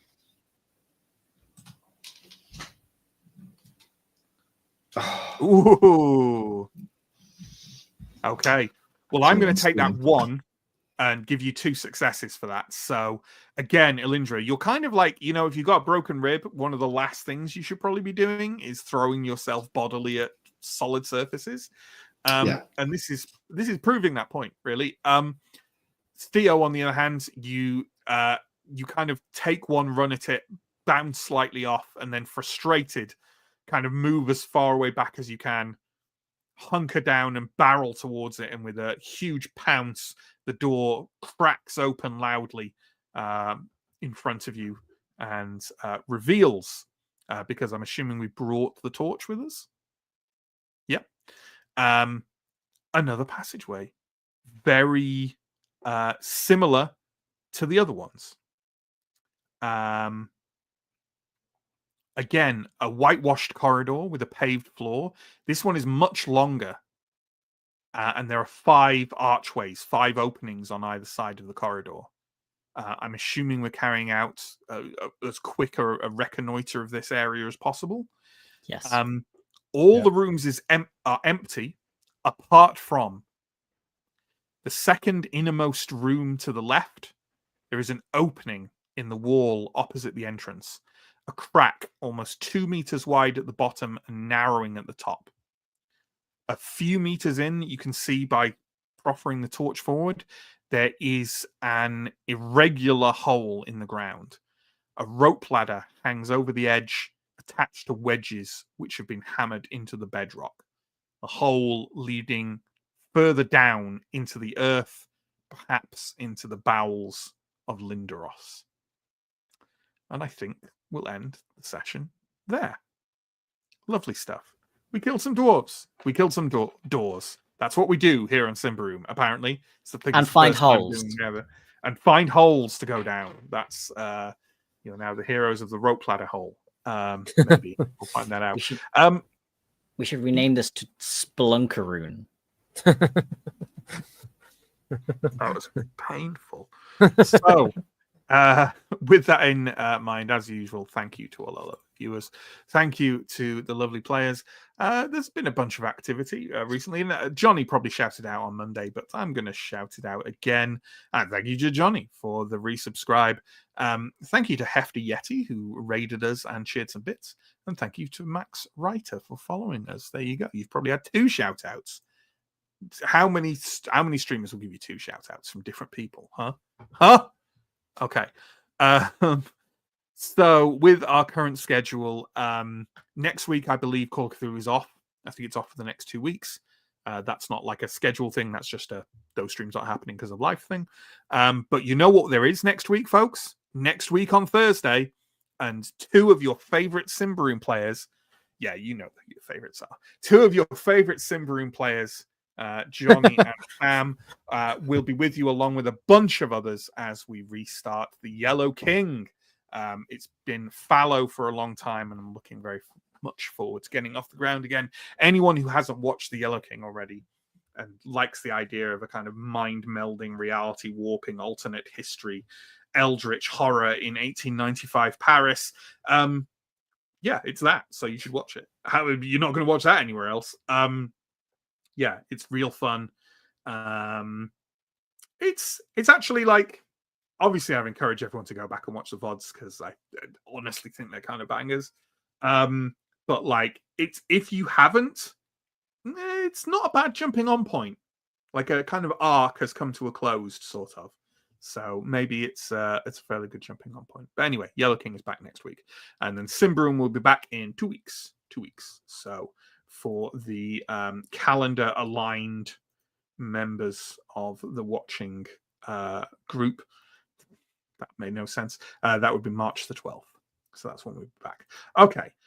Comments and general love in the chat, please. And John, do you want to start bringing stuff up? Yes, 1 second. Favorite comments has gone a bit weird. I'm going to start with this one. Steve, it's unfortunate that every time Plob 17 is mentioned, I'm reminded that East 17 existed.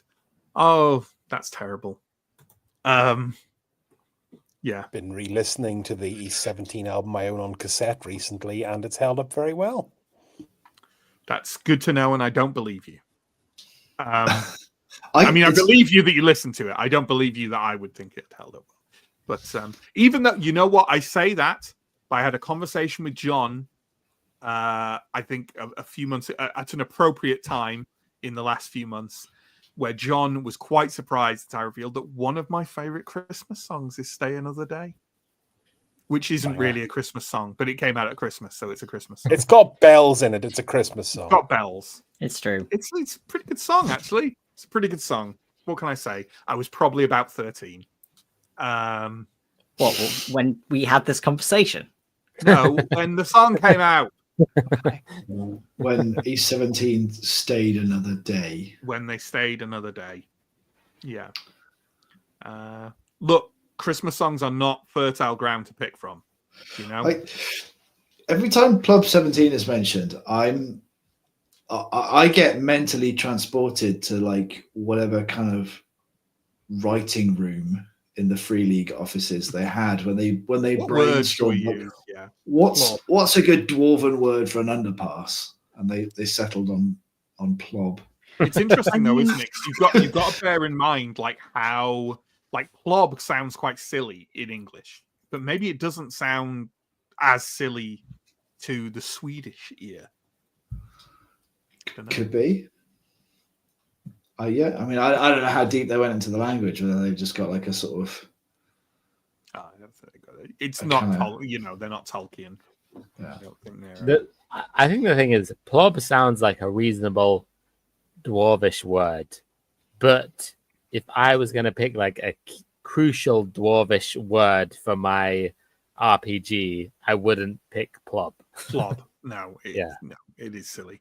I gave serious thought to changing it. But then I also was just like, I just want to share it. You know, I just want to have this conversation. So I didn't. Okay, let's move on. Changed it to? I don't know, something with a K in it, something a bit cooler. Agrak. I don't know, whatever. 42 is the all rolls are done by the players good philosophy or just a gimmick. I'm not sure if it's like, to me, this may not be what you meant, but like to me, good philosophy implies that it's like almost a universal thing, and I don't think that's the case. I would say that I think Symbaroum is the first system I've had where the GM doesn't roll, and now every time it turns up in a system, I'm like, oh, thank fucking God. Like, I wouldn't feel as fervently about that if I wasn't streaming most of the things I'm running. Or all the things. Have I run anything offline since I started this channel? I'm not sure I have. But anyway, when you're streaming, not having to make rolls, wow, it's so good. Land of Eam did this as well. And it's lovely. It's lovely. Yeah. I really like it. I wouldn't say it's a gimmick. I think it can be like a design philosophy. And I think it can be more than just I think it can be something to build a set of mechanics around that it doesn't feel gimmicky. Like I don't notice it anymore. I don't notice that I'm not really rolling anymore. I think from a player point of view, what it does is it makes the action be relative to the character that you're playing, right? What am I doing in the attack? Like how am I doing at kind of defending? It basically gives you agency for everything, in that you're not only seeing, well, do I hit? You're seeing, well, do I stop myself being hit? Rather than, I think it reinforces like that sense of being a protagonist, I guess, more than when you're kind of rolling against a GM who's also rolling. So. Donald, as a GM, I am fine with it. I have enough to keep track of, to be honest. Agreed. It also keeps players engaged during combat. Both sides of the conflict hang on their rolls. What we said obviously agrees with what you're saying there. I completely agree. I really like it. As a GM, you can focus on strategy completely. Plus, monsters with multiple abilities require focus to keep track of what they can do, especially in Symbaroum. No rolls takes off some processing power, if you know what I mean. I know exactly what you mean, and I thoroughly agree. And that is exactly why I would like it in general, but especially on stream, it really is a blessing. Where is the cat gone? There you are. I just saw him disappear behind the chair. Yeah. Oh, there we go. Istvan, I love not rolling at all. So do I. Same reason I love GM Cult Divinity Lost. I didn't know that was a thing in that. My awareness of Cult faded away with the original versions of it in the 90s. I was aware there was new stuff, but it's interesting that it does that. Yeah, I'm a big fan of it. I don't really wish that every single system took away GM roles, but I also kind of do. It's nice. Next. This was my comment on it. It does take a bit of getting used to, especially figuring out how the opposing stats modify the roll. Yes, there is that, but it definitely seems easier to do opposed checks. But that's the thing. By taking the weight off me for rolling, I can really focus on the oi. I can really focus on oi. Going for it. Okay. Oh, he's not going for it. He's got it. Okay. Oi. He is oi. Very naughty. I can. Oh my god. Okay, you can't be here if you're going to do that. I am. If I'm not rolling, it means I can spend the extra processing power on doing those modifiers, right?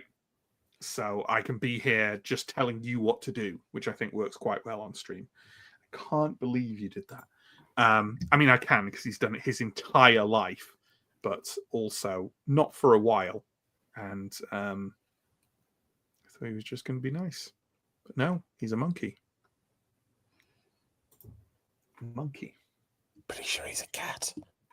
Yeah. I mean, literally, my original nickname for him was Bat Monkey because that is what he looks like. The weirdo. Stephen, I want absolutely flanked on a t-shirt. It is great. It also sounds like a kind of early 90s slang for being drunk. Yeah, I was Well, going to yes, say. I think that's probably the main reason. I'm less clear on what circumstances I would wear that t-shirt. I was absolutely flanked at the rave. I still subscribe to my theory that in kind of English vernacular, it's possible to use basically any word after absolutely or completely with a certain cadence to mean. And the context will essentially tell you exactly what it means. Yes. Yeah. Yes. Yeah. Sam, I'm rolling everything on a D4 from now on for narrative. Yeah. It's just like adjusting the difficulty mode, isn't it? Yeah. Oi. I've got a 1 in 4 for a crit every roll. Yeah, but it also means your max damage is is 4. Yeah. True. Well, those get switched to a D100, right? Like. Yeah. It's only D4 for the narrative rolls. I don't know how, but I'm rolling 200 on this damage roll, Matt. How dead is this off? I mean, we'd believe it of Askarai, I think. So, yeah. Steve says, absolutely plobbed. Completely Mate, minstered. I was absolutely plobbed. Fundamentally cabbaged, mate. Oh, my God. Next. John Dazuch. Jesse Ventura voice. God, I wish I could do a Jesse Ventura impression. It's only cheating if you get caught. Oh, yeah. Also, I appreciate the referencing of, for my money, possibly, definitely top 5 wrestling commentator of all time. Underrated. As I'm sure everyone here agrees, because obviously everyone is into wrestling, not just me and John. So there we go. Sure. All right. Thank you very much for your comments, folks. Thank you very much for watching. We'll be back in 2 weeks with more Symbaroum. But in the meantime, if you can't get enough Telling Tales, then join us next Thursday. So a week tomorrow, when we will be streaming The Yellow King for the first time in several months, I'd say. Several months. So yeah, thank you very much. I will rearrange my arms so that I can end the stream. Take care. Stay safe. See you all soon.